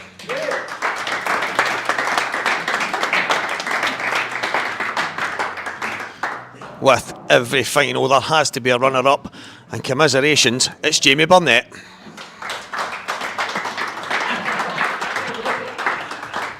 Sorry, mate. You ain't going nowhere. Is that my trophy? No, you can have one a wee minute. Not a bad wee run. Yeah, it was alright. Mate, I felt good in the final day. Just your breaker. Mate, it was just horrible. You know what I mean? Liam was breaking me. I was struggling. It's hard enough trying to compete with him at the best of times. You know what I mean? But when you come back to coming to second all the time, do you know what I mean? I was just picking up scraps. I hung in there the best I could. You know what I mean? But just in the end, it wasn't good enough. There was actually a couple of finishes. You probably think they were maybe a frame apart, and they were on the chat function on the viewers at home. They're just going crazy for it. Some of them, the shots you played were different class, and that was kind of the finishes you were finding yourself having to take just to live with them. Yeah. Like I say, he get first pick every time. Do you know what I mean? So like I say, I'm picking up scraps. I'm covering the balls are tied up, balls are on cushions. I'm having to have good finishes like that just to try and keep up. You know what I mean? So that's probably the best I could have done, to be fair, considering the dry breaks. So you've already won a Scottish title this year already, Jamie. Here you're in the final once again. You came in here at the start of the weekend. I know you're the type of player that's in here to win it. It's not the worst return for a weekend's pool. No, I mean, considering I don't play, Stevie. I know. That's what Slack actually said that. Try to compete with somebody like Liam when you're not playing a lot. It's tough, do you know what I mean? So yeah, listen, I'm happy to get to final, but like you said, I'm here to win it. Well, Jamie, next week you've got the seniors, mate. Maybe you'll do it then. Everybody, Jamie Burnett. Cheers.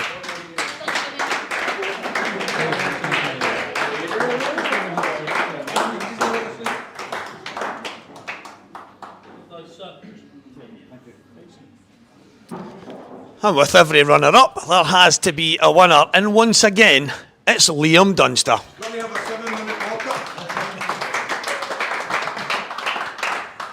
Congratulations, mate. Another Scottish title. I think that's 3. Is it? I don't know. Oh, he doesn't even know. Well, I think it is. Tell me. Yeah, I played okay. He took a few frames there. I was raging on myself, to be honest. I made 3 crucial mistakes in that match, but yeah, I think the difference was the break. To be fair, he was really struggling with his break, and my break was alright, to be fair. Which it's not usually, to be fair. The rest of the tournament, my break's not been good at all. So I'm just glad it worked out in the final. It's no bad if it turns up in the final, if you manage to get to a final and things aren't going your way, but you've been flawless to an extent over the course of the weekend. If your break's not working for you, sometimes you've just got to dig in. Yes, exactly what I've done. Sometimes you just got to keep on pounding away and just hope that you actually get the ball off the break, and then luckily for me I did. Well, you started the year winning the IM, you've ended the year the Scottish champion. Still a couple of things to go later in the year for you, but not a bad 2025. Yeah, it's been good so far. Yeah, I don't want to say that. Yeah. Well, 3-time Scottish champion, ladies and gentlemen, Liam Dunster.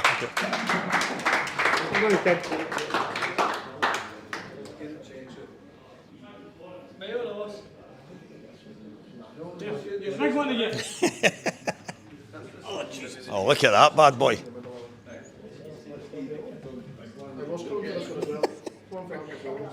On you go, Ross, you get in there. Get in the middle. Trophy will You get in the middle, you get in the the trophy will hide you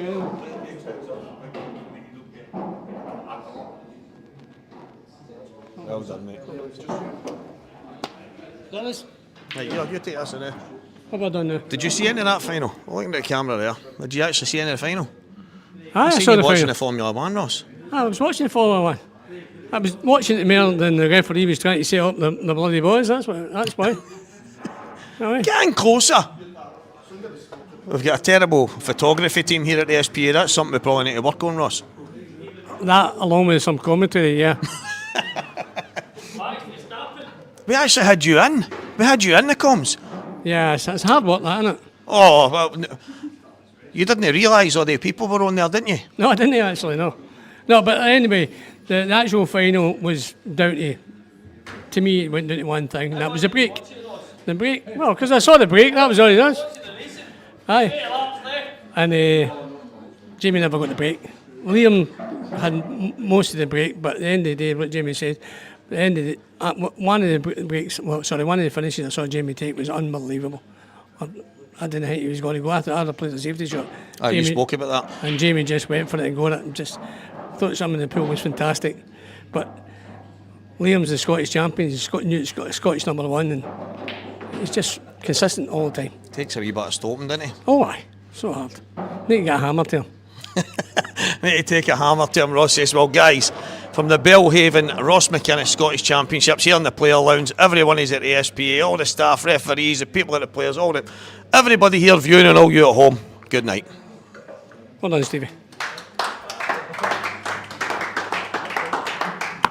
Well done, Ross.